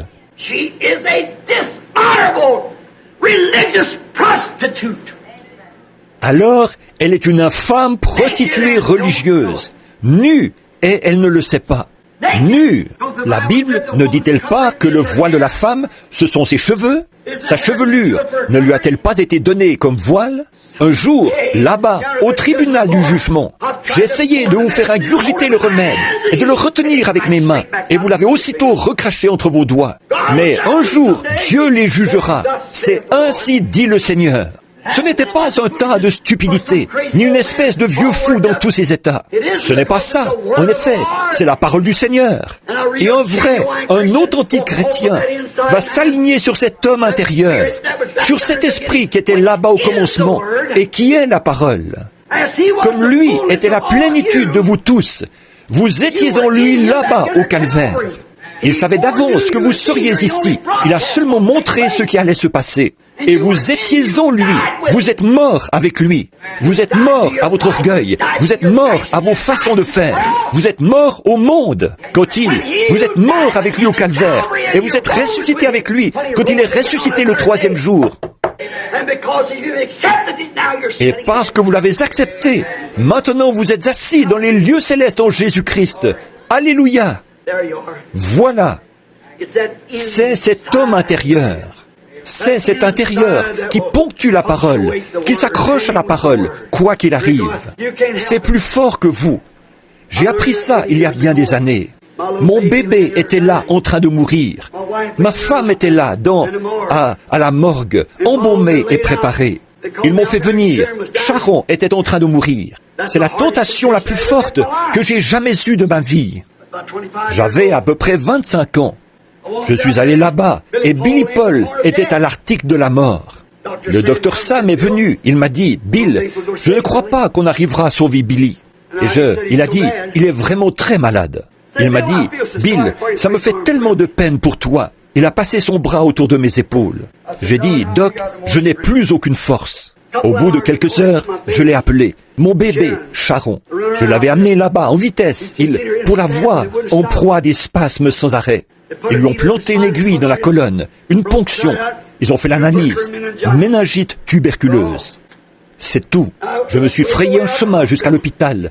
J'ai arrêté mon vieux camion là-bas. Je suis descendu et je m'en allais vers la chambre. Et voilà Sam qui arrive dans le couloir, son chapeau à la main, en train de pleurer. Il a passé son bras autour de mes épaules et il m'a dit, « Viens Bill, on s'en va. » J'ai dit, « Qu'est-ce qu'il y a ?» Il m'a dit, « Tu ne peux pas la voir. » Il a dit, « Elle est en train de mourir, Bill. » Et j'ai dit, « Non, Sam, pas mon bébé. » Il a dit, « Oui. » Il a dit, « Ne la réclame même pas, Bill. » Il a dit, « Si elle s'en sortait, ce serait avec des séquelles. » Il a dit, « Elle resterait invalide. Elle en garderait des séquelles toute sa vie. » Il a dit, « Elle a la méningite. Ne t'approche pas d'elle. Tu ferais mourir Billy en faisant ça. » J'ai dit, « Sam, il faut que je la voie. » Il m'a dit, « Tu ne peux pas, Bill. Je te le défends. Tu sais combien j'ai d'estime pour toi. Tu es mon copain et tout. » Il a dit, « J'ai beaucoup d'estime pour toi. » Il a dit, « Et je te crois, Bill. » Il a dit, « Mais ne va surtout pas vers ce bébé. » Il a dit, « Si tu le fais, elle a une méningite. » Voyez, il a dit, dans quelques minutes, elle sera partie. Et il a dit, tu pourras, on va l'enterrer. Il m'a dit, Bill, ça me fait tellement de peine pour toi. Il a appelé une infirmière pour qu'elle m'apporte un genre de médicament. Il disait, je ne sais pas comment cet homme arrive à tenir encore debout. Je suis resté là un moment. Il m'a fait apporter le médicament. Je me suis assis dans le couloir. Il a dit, assis. Et l'infirmière l'a apporté. Elle m'a dit, buvez ça, frère Branham. Je lui ai dit, merci, vous n'avez qu'à le poser là en attendant. Quand elle est partie, j'ai versé ça dans le crachoir et j'ai reposé le verre. J'étais là, oh Dieu, mais qu'est-ce que j'ai fait? Tu es un Dieu bon. Pourquoi est-ce que tu l'as laissé mourir l'autre jour pendant que je tenais ses deux petits bras comme ça? Je le suppliais pour elle. Pourquoi tu l'as laissé partir? Billy est là, en train de mourir. Et la voilà, elle aussi, là, en train de mourir. Mais qu'est-ce que j'ai fait? Dis-moi. Oh, je ferais aussi bien de partir avec eux. J'ai ouvert la porte. Il n'y avait pas d'infirmière. Je me suis glissé dans le sous-sol. C'était avant qu'ils arrangent l'hôpital. Des moustiquaires. Il n'y avait presque pas de moustiquaires aux fenêtres. Et les mouches allaient sur ses petits yeux. Il lui avait mis un petit bout de mousseline de moustiquaire, comme on appelle ça, de tulle sur le visage. J'ai chassé les mouches. Elle était étendue là. Ses petits yeux, elle souffrait tellement qu'elle en louchait. Alors Satan est venu tout près de moi, là, et il m'a dit, « Tu as dit qu'il est un Dieu bon, hein ?» J'ai dit, « Oui, c'est ce que j'ai dit. » « Tu as dit qu'il guérit, hein ?» Dans ce cas-là, comment ça se fait que ton père est mort là dans tes bras pendant que tu priais? Il était pécheur et tu priais pour qu'il ait la vie. Comment ça se fait que ton frère est mort dans les bras de ton autre frère là-bas pendant que tu étais à la chaire en train de prêcher il y a quelques semaines? Il m'a dit, alors pourquoi est-ce qu'il ne t'a pas répondu? Tu disais qu'il t'aimait et qu'il t'avait sauvé. Il ne pouvait pas me dire que Dieu n'existait pas, parce que je l'avais déjà vu. Mais il me disait qu'il ne se souciait pas de moi. Il m'a dit, ta femme est étendue là-bas. Tes bébés vont bientôt y être aussi. Ton papa est enterré. Ton frère est enterré. Et là, ta femme va être enterrée demain. Et voilà ton autre bébé qui est en train de mourir. C'est un Dieu bon, hein? Il guérit. Il m'a dit, tu t'es vraiment rendu ridicule. Qu'est-ce qui se passait? Ça agissait de l'extérieur, sur ce premier homme-là.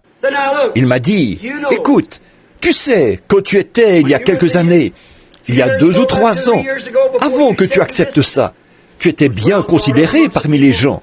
Tu menais une vie pure et droite. N'importe quelle fille de la ville qui voulait sortir n'avait pas peur de sortir avec toi, parce qu'avec toi, elle se sentait respectée. Je pourrais me tenir devant n'importe laquelle d'entre elles. Je n'en ai jamais insulté une seule. Je n'ai jamais rien dit. Qu'elle se mette à mal se conduire, je la ramenais tout de suite chez elle. Et les gens t'appréciaient. Mais aujourd'hui, qu'est-ce que tu es? Un fanatique religieux. C'est vrai. C'était comme ça. Vous voyez comme tout ça travaillait de concert. L'extérieur, l'esprit qui résonnait, tout ça travaille en même temps. C'est vrai, Satan. Et tu dis qu'il guérit? Oui. Oui, oui. Et toi qui suppliais, qui pleurais, et les gens te disaient que tu te trompais, que tu étais en train de faire fausse route, ta propre église t'a mise à la porte à cause de ça. Ta propre église baptiste là-bas, ils t'ont mise à la porte justement à cause de ça. Oui, ton père est enterré, ton frère est enterré, ta femme est là, prête à être enterrée, et ton bébé aussi. Dans une quinzaine de minutes, il sera mort. Et il guérit, hein? La chair de ta chair. Il n'aurait qu'un seul mot à dire et ton bébé vivrait. Il guérit, que tu as dit, hein? Les gens ont essayé de te parler. Le prédicateur t'a dit que ça ne tournait pas rond là-dedans, que tu étais complètement cinglé, que tu étais devenu un fanatique religieux. Et tu dis qu'il t'aime. Est-il possible qu'il t'aime? Et comme tu as pleuré pour ton papa, comme tu as jeûné soir après soir, et quand le jour, il fallait que tu pries pour arriver à grimper un poteau au travail. Et il a laissé mourir pécheur dans tes bras. Et ta femme, quelle femme admirable! Et tu l'aimais tant. La mère de Billy, beaucoup d'entre vous, vous souvenez de Hope. C'était une jeune femme si gentille. Et comme vous étiez heureux dans votre petite maison là-bas, avec pour environ 7 ou 8 dollars de meubles. Ce que vous aviez comme meubles. Mais tu l'aimais et vous vous aimiez. Et tu as prié pour d'autres. Et par une sorte d'émotion mentale, ils se levaient, ils marchaient et ils disaient qu'ils étaient guéris. Mais maintenant, ta propre femme, la voilà morte. Depuis 2 jours maintenant, elle est là, chez l'entrepreneur de pompes funèbres, Scott et Combs. Il guérit, hein? Et ton petit garçon, Billy Paul, à l'article de la mort, à 18 mois. Et ta petite fille de 8 mois, elle est ici, en train de mourir d'une méningite. Tu as prié, et Dieu a tiré les rideaux. Il a dit, tais-toi, je ne veux rien savoir, rien entendre, rien. Il t'a tourné le dos. C'est un Dieu bon, hein? Il t'aime, hein? Toutes les filles que tu as fréquentées, tous ceux qui étaient autrefois tes camarades, et même tes meilleurs amis, ils t'ont quitté, parce que tu es un fanatique religieux. Tout ce qu'il me disait là, c'était la vérité. Tout ce qu'il disait, c'était parfaitement logique. Voyez, ici. À ce moment-là, j'étais sur le point de dire, eh bien, si c'est comme ça qu'il fait, alors je ne le servirai pas. Et comme je me disais ça, quelque chose est venu d'ailleurs, du plus profond de l'intérieur, et m'a dit, mais qui es-tu d'abord? Le Seigneur a donné, et le Seigneur a repris. Voyez, c'est cet homme intérieur. Lui, il ne raisonne pas du tout. J'ai repensé au passé et je me suis dit, comment est-ce que je suis venu sur terre? Je viens d'une bande d'ivrognes. Comment est-ce que j'en suis arrivé ici? Qui m'a donné la vie? Qui m'a donné ma femme? Qui m'a donné ce bébé? D'où est-ce que ma femme est venue? D'où est-ce que ma vie est venue? J'ai dit, qu'il me tue, j'espérerai quand même en lui. J'ai dit, arrière de moi, Satan. J'ai posé ma main sur le bébé. J'ai dit, Sharon ma chérie, je vais te déposer dans les bras de ta maman dans quelques minutes, quand les anges de Dieu viendront t'enlever. Mais un jour, papa te reverra. Je ne sais pas comment ça va se passer, ma chérie. Je ne peux pas te le dire. Là, il me tourne le dos. Il ne veut même pas m'écouter pour toi. Il a laissé mourir ma femme, pendant que je lui tenais les mains, que je pleurais pour elle.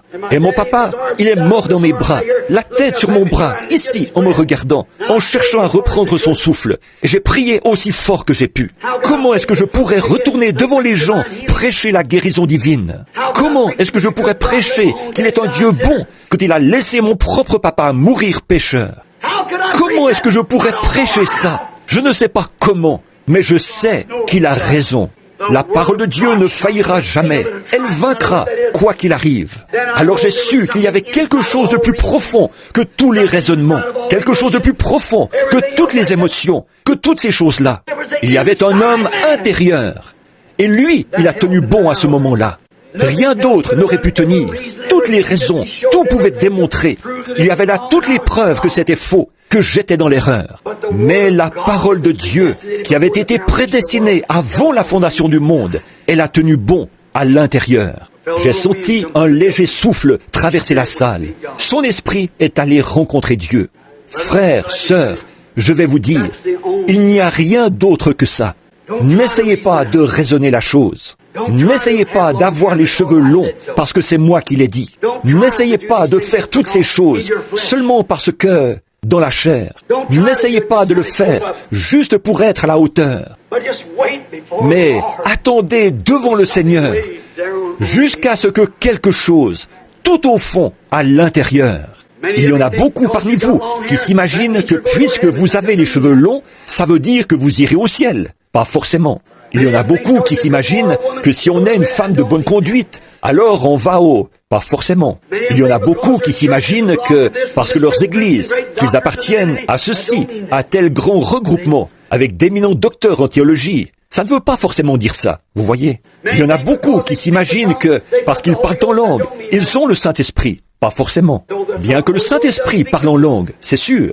Mais tant que ce vrai Saint-Esprit authentique n'est pas là à l'intérieur pour s'aligner sur chaque parole, si ce Saint-Esprit en vous, qui vous fait parler en langue, regarde là et qui n'est pas d'accord avec le reste de la parole, alors ce n'est pas le bon esprit. Voyez, ça doit venir de l'intérieur, qui est la parole depuis le commencement. Au commencement de la création de Dieu, quand Dieu a commencé à créer, à vous amener à l'existence. Vous voyez, là-bas, vous avez commencé en tant que semence, et vous en êtes arrivés là où vous êtes maintenant. Et alors, vous étiez tous en Christ. Et puis, quand Christ est mort, il est mort pour vous racheter tous. Et vous êtes une partie de cette parole-là. Alors comment la Bible tout entière, précepte sur précepte, règle sur règle, un peu ici, un peu là, il ne disparaîtra pas un seul iota ou un seul trait de lettre. Comment donc pourriez-vous, vous qui êtes une partie de cette parole, ne pas être d'accord avec le reste de la parole ou avec une portion quelconque de la parole? Que Dieu vous bénisse. J'ai dépassé l'heure maintenant. Je ne voulais pas le faire, vous retenir si longtemps. Je regrette de vous avoir retenu. Je ne regrette pas ce que j'ai dit. Nous sommes tout à la fin de quelque chose, mes amis.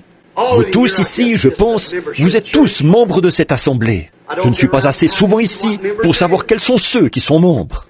Je suppose que vous venez tous ici régulièrement. Je voudrais vous raconter quelque chose qui est arrivé. Est-ce que vous voulez bien me donner encore, disons, 6 minutes ? Est-ce que monsieur le pasteur O.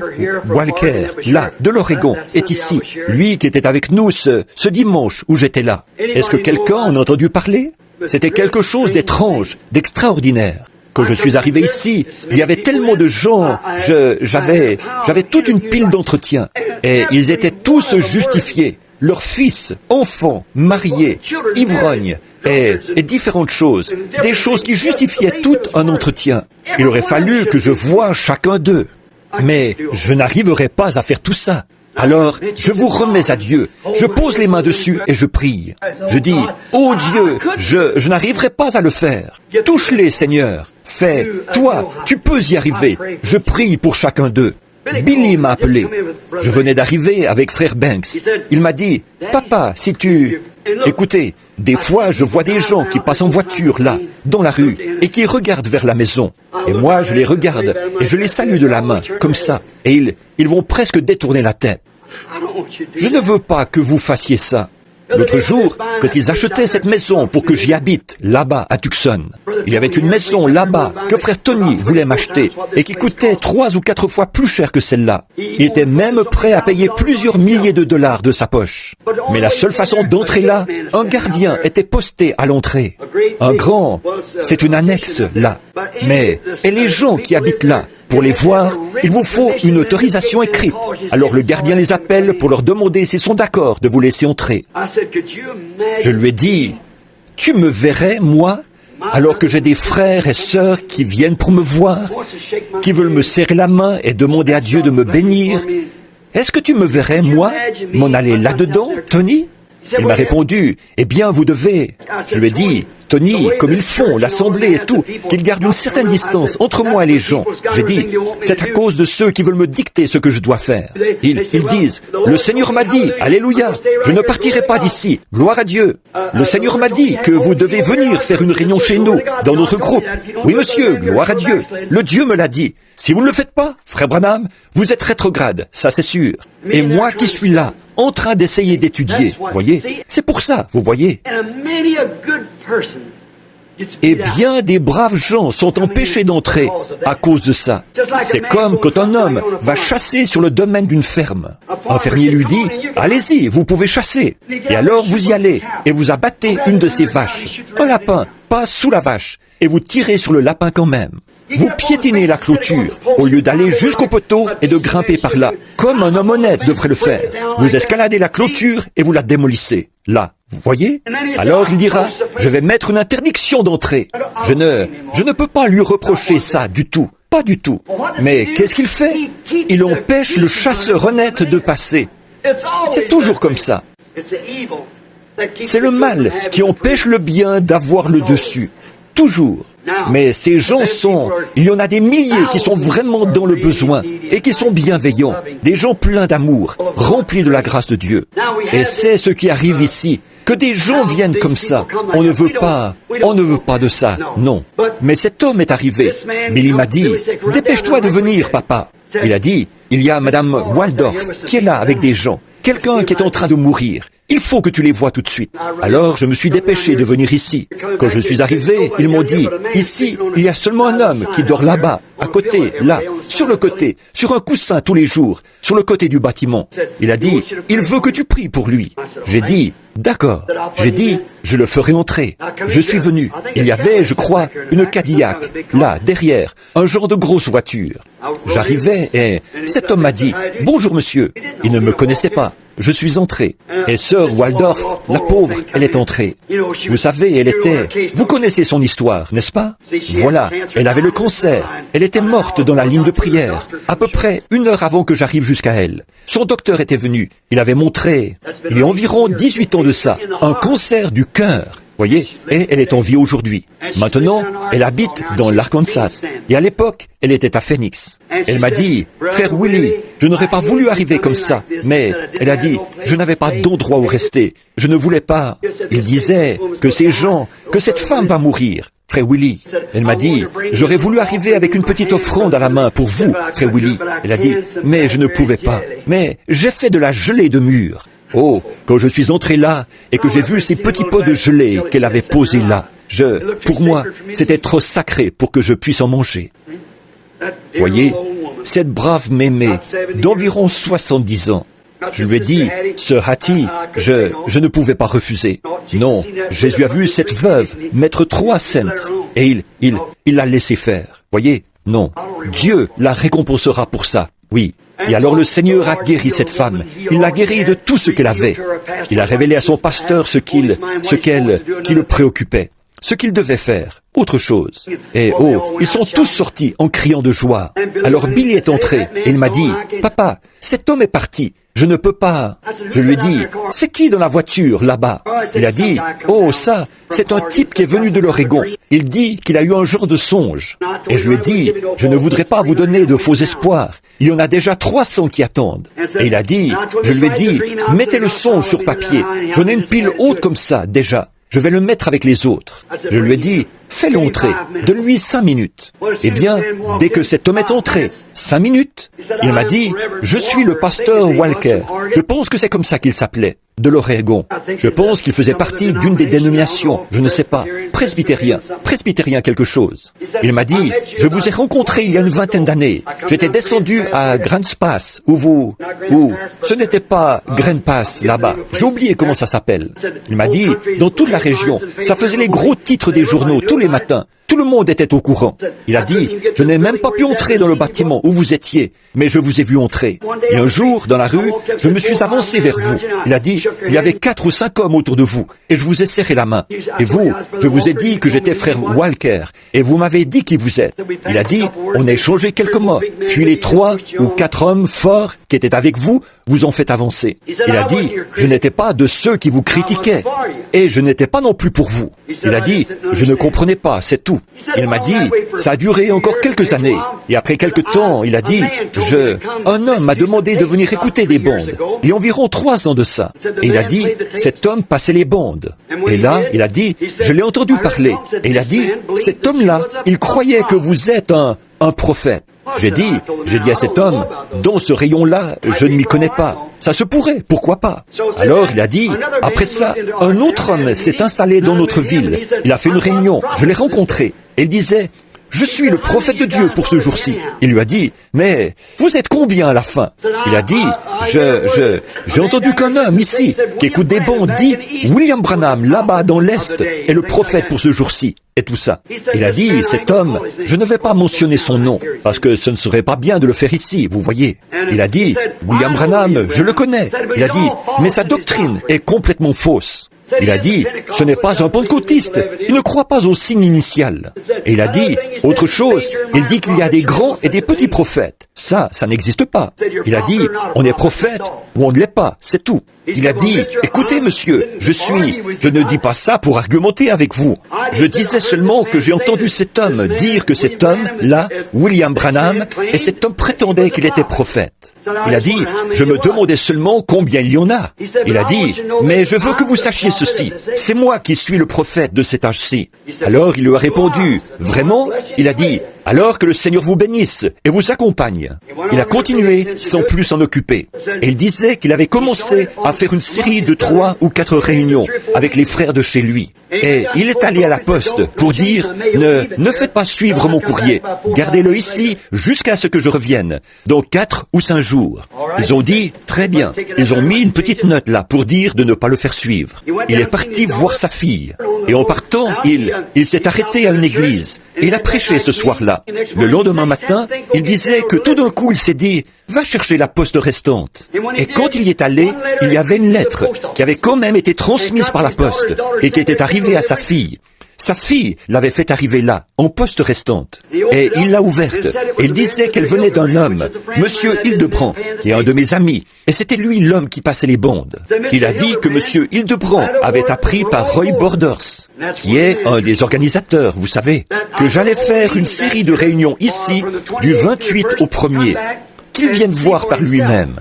Il s'est dit, eh bien, voyons, voilà que ces gars essayent de m'attirer dans leur affaire. Voyez? Et il a tout simplement balancé la lettre au panier. Et il est reparti. Vous voyez? Comme ça. Il est reparti tenir sa réunion ce soir-là. Et le matin suivant, alors, il a mis la main sur son cœur. Et il s'est mis à pleurer, ici, dans mon bureau. Il m'a dit, Monsieur Branham, je sais bien que j'aurai à me tenir devant Dieu.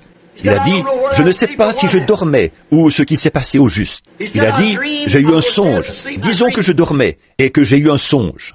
Il a dit, il m'a semblé voir mon fils au marché enfoncer sa main dans un sac. Il a dit, quand il l'a fait, c'était un sac de pommes. Elles se sont toutes renversées. Il a dit, quand je me suis approché pour les ramasser, c'étaient toutes des pommes vertes, et il manquait une bouchée à chacune. Il a dit, je les ramassais pour les remettre dans le sac. Il a dit, il y en a qui avaient roulé, qui étaient descendus en roulant, ce qui fait que j'ai essayé d'aller les chercher dans l'herbe. Il a dit, elles avaient roulé sous une clôture fermée par une chaîne. Et il y avait une grande autoroute qui passait par là. Je me suis retourné vers l'est. Il a dit, et la chaîne était accrochée à une grosse pierre, là-bas, vers l'est. Alors, je suis allé par là. Je pensais décrocher la chaîne pour pouvoir traverser et aller ramasser les pommes pour cet homme. Il a dit, je me suis mis à décrocher la chaîne. Il a dit, une voix a fait trembler la terre tout entière. Il a dit, la terre tremblait sous mes pieds. Il a dit, quand ça a arrêté de trembler, j'ai entendu une voix. Et il a dit, Frère Branham, c'était votre voix. Il a dit, je le savais, quelque chose me le disait. Il a dit, elle disait, je parcourrai encore une fois ce sentier. Il a dit, j'ai regardé vers le haut du rocher, comme ça, et j'ai regardé plus loin, au-dessus des nuages. Et tout là-haut, sur un rocher qui s'étendait d'est en ouest, en forme de pyramide, pointu comme ça, je suis revenu vers l'est. Il a dit, et vous étiez là, sur un cheval, comme je n'en avais jamais vu de ma vie. Un grand cheval blanc, avec une longue crinière blanche. Il a dit, vous étiez habillé comme un chef indien, avec tout ce que portent les Indiens. Il a dit, avec un pectoral, des bracelets au bras et des choses qui pendaient tout autour, comme ça. Il a dit, vous aviez les mains en l'air, comme ça. Et il a dit, ce cheval se tenait là, comme un cheval militaire. Il marchait d'une allure très noble, comme ça. Et moi, je ne bougeais pas. Et il a dit, vous avez tiré sur les rênes, et vous êtes parti vers l'ouest. Il a dit, j'ai regardé en bas, et là, il y avait un tas de savons.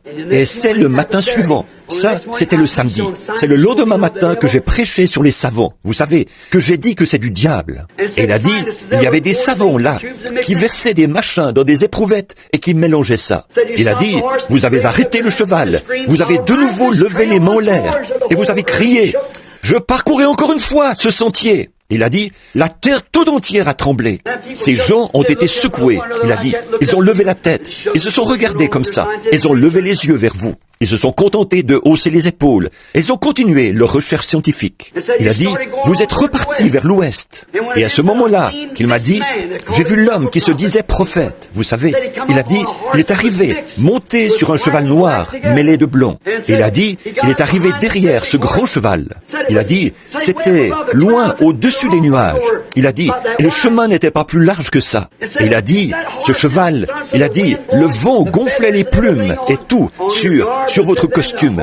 Il a dit, et la crinière et la queue de votre cheval flottaient au vent. Un grand maître, un grand cheval blanc qui marchait très droit.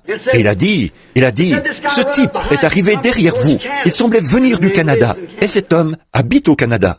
Il a dit, il est venu là, il disait, il essayait de faire tomber votre grand cheval avec son petit cheval.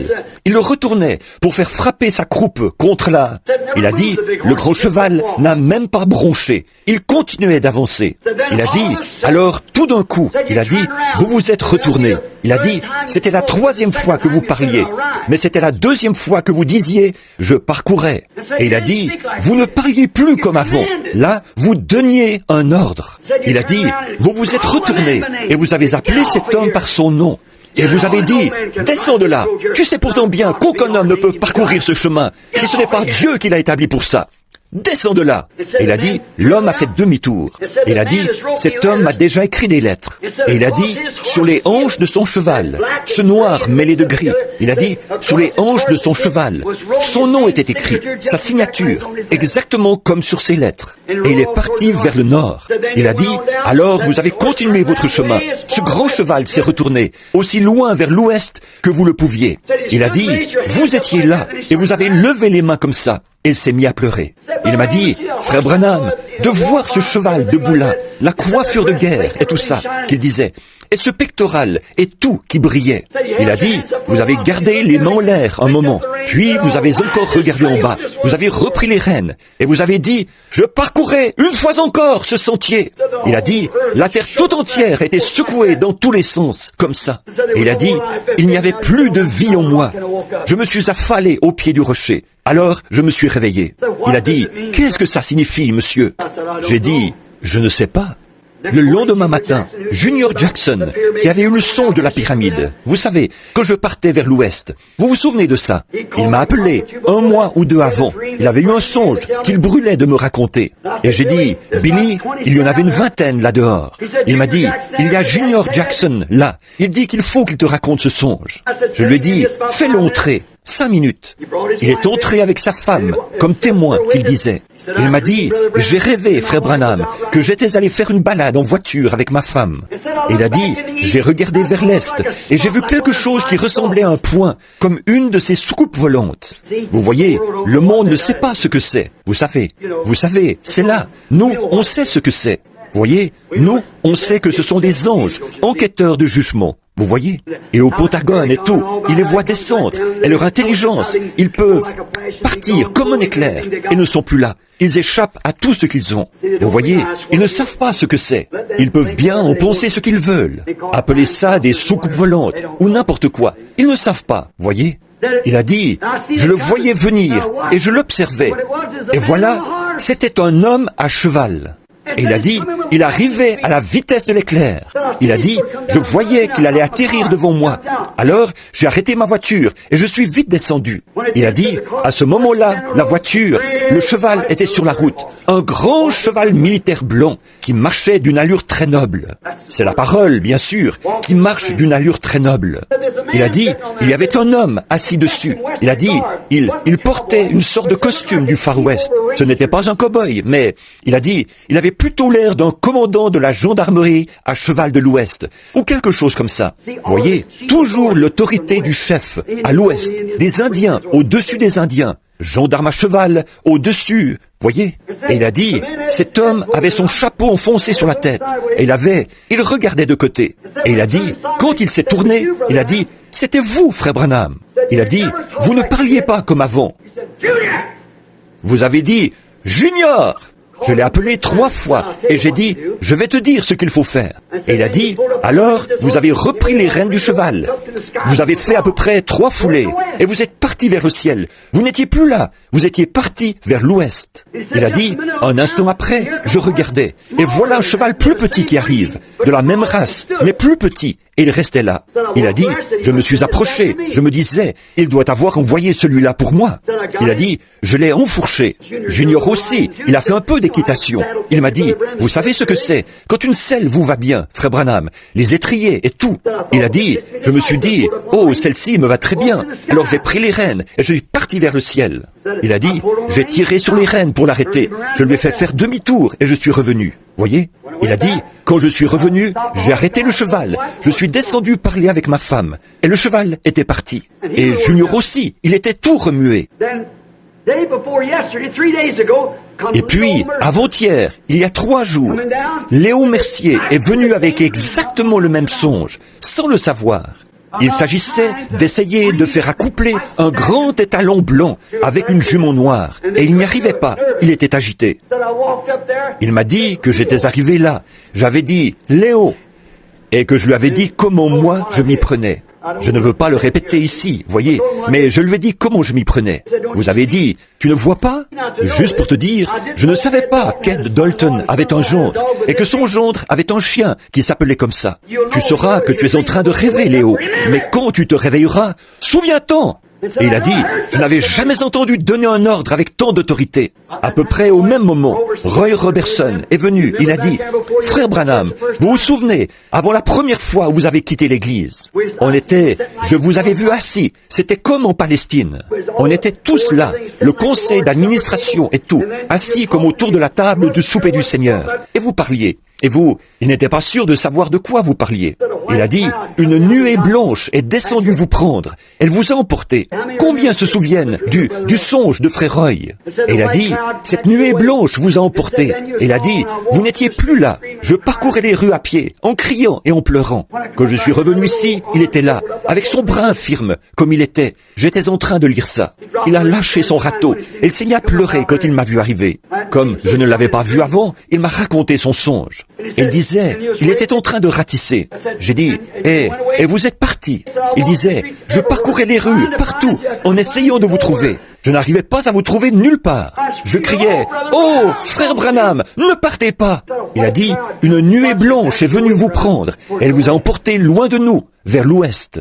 C'était avant la pyramide, ou quoi que ce soit. Voyez, il a dit, elle vous a emporté vers l'ouest. Et moi, je pleurais en parcourant les rues. Il a dit, après un moment, je suis allé m'asseoir à la table. Et quand j'ai levé les yeux et que je regardais au bout de la table, il a dit, je ne pouvais pas voir plus que ça de vous. C'était blanc comme la neige. Il a dit, vous étiez là. Et il a dit, vous parliez avec autorité. C'était tout à fait clair. Il a dit, chaque homme comprenait exactement ce que vous disiez. Oh, mon frère, ma sœur, chacun de vous en est conscient. Je sais ce que ça signifie. Voyez? Soyez vigilants, restez attachés à Christ.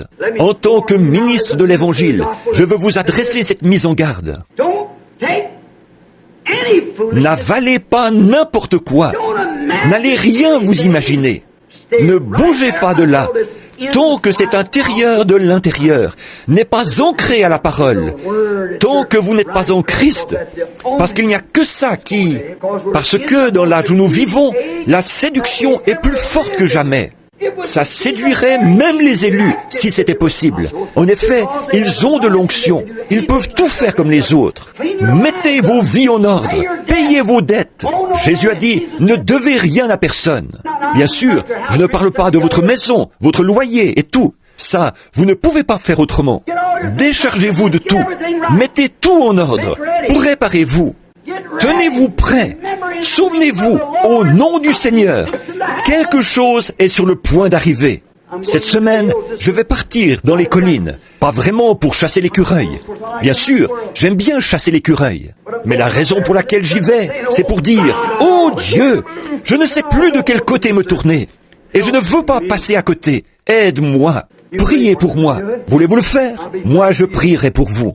J'espère, par la grâce de Dieu, que je vous rencontrerai tous et qu'on se retrouvera dans un pays meilleur que celui-ci. Pourquoi est-ce qu'on vient ici? Qu'est-ce qu'on fait? Est-ce qu'on vient ici pour jouer? Est-ce qu'on vient ici pour se rassembler comme un club? C'est Christ ne peut pas venir tant que l'Église n'est pas parfaitement en ordre. C'est nous qui l'attendons. Je crois que nous sommes à la fin. Regardez ce qui s'est passé en Californie. Voyez les émeutes. Voyez les 19 meurtres qu'il y a eu, des crimes racistes. Je vous avais bien dit, il n'y a pas longtemps ici, que ce Martin Luther King allait conduire son peuple au massacre. Combien s'en souviennent?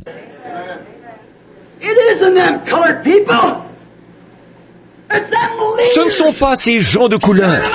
Ce sont leurs leaders qui les poussent à la révolte. Ce n'est pas l'intégration, la ségrégation, ou peu importe le nom qu'ils veulent y donner. C'est le diable. C'est vrai. Et pas seulement pour les blancs, les noirs. C'est tout le monde. C'est le diable. Les hommes ont les facultés mentales et le raisonnement dégradé. Il n'y a aucun espoir. Au point où c'en est, c'est sans espoir. C'est complètement pourri. Les facultés mentales des hommes, ils ne savent pas prendre des décisions. Je ne suis pas un homme politique. Non, ni démocrate, ni républicain. Ils sont tous corrompus. Je suis pour un royaume, et c'est le royaume de Jésus-Christ. C'est tout. Mais avez-vous déjà vu une bande de marionnettes, comme ceux qui sont au pouvoir maintenant, comme cette bande de Texans qu'on a là? Ils disent, « Oh, comme les gens voudront.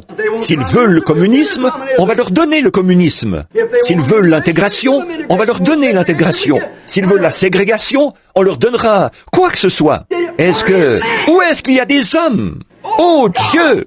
C'est comme à la chair. Où est-ce qu'il y a des hommes, de vrais hommes, des hommes qui sont prêts à défendre un principe? Où est-ce qu'il y a des femmes qui sont prêtes à défendre un principe?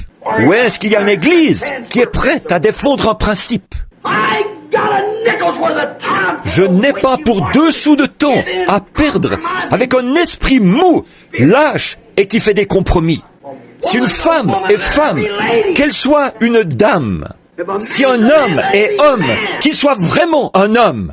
Si c'est un président, où sont passés ceux de la trempe de John Quincy Adams? Où sont passés ceux de la trempe d'Abraham Lincoln? Des hommes qui ont des principes. Où sont passés ceux de la trempe de Patrick Henry qui disait « Donnez-moi la liberté, sinon donnez-moi la mort ». Où est-ce qu'il y a un homme qui prend position pour ce qui est juste? Où est-ce qu'il y a un homme qui n'a pas peur de parler? Peu importe, même si le monde entier est contre lui, qui défendra ouvertement ce qui est juste, s'en tiendra à ça, quitte à y laisser sa vie. Où sont nos Arnold von Winkelried d'aujourd'hui? Où est-ce qu'on peut trouver un homme intègre? Où est-ce qu'on peut trouver un homme avec un bon esprit? Ils sont tellement lâches, tellement mous, qu'ils ne savent même pas ce qu'ils croient. Oh Dieu, que je puisse, en tant que prédicateur, défendre les principes d'un seul homme, la parole de Jésus-Christ. Car le ciel et la terre passeront, mais elle ne faillira jamais. Sur cette pierre, je bâtirai mon église. Les portes de l'enfer ne prévaudront pas contre elle. Levons-nous.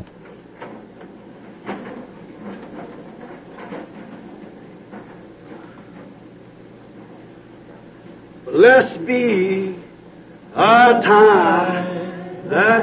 Béni soit le lien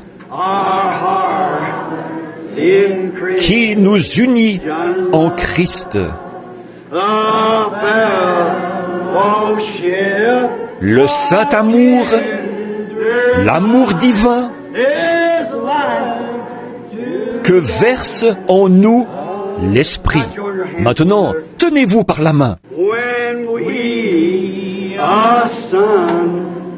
Si nous devons bientôt quitter ces lieux bénis,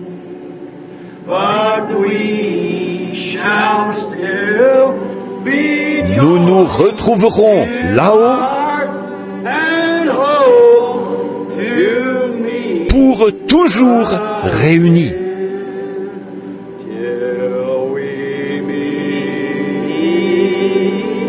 Avec nous toujours, avec nous,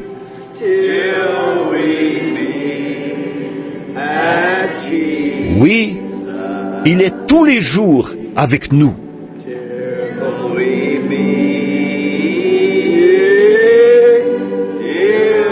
Avec nous, toujours, avec nous, jusqu'au jour du dernier rendez-vous. Maintenant, courbons la tête, pendant que Frère Neville terminera la réunion par un mot de prière. Alors, revenez ce soir. Nous prévoyons une glorieuse réunion ce soir, ici au tabernacle. Que Dieu vous bénisse. Et priez pour moi. Moi, je prierai pour vous. Mes amis, ne pensez pas que je suis un fanatique. Ne pensez pas que j'essaie de vous imposer quelque chose. Je vous aime. J'ai un principe, et c'est la Bible. On ne peut pas en retrancher un seul mot, ni y ajouter un seul mot. Je la crois comme elle est écrite. Maintenant, courbons la tête, pendant que notre précieux et fidèle pasteur termine la réunion. Que Dieu te bénisse, Frère Neville.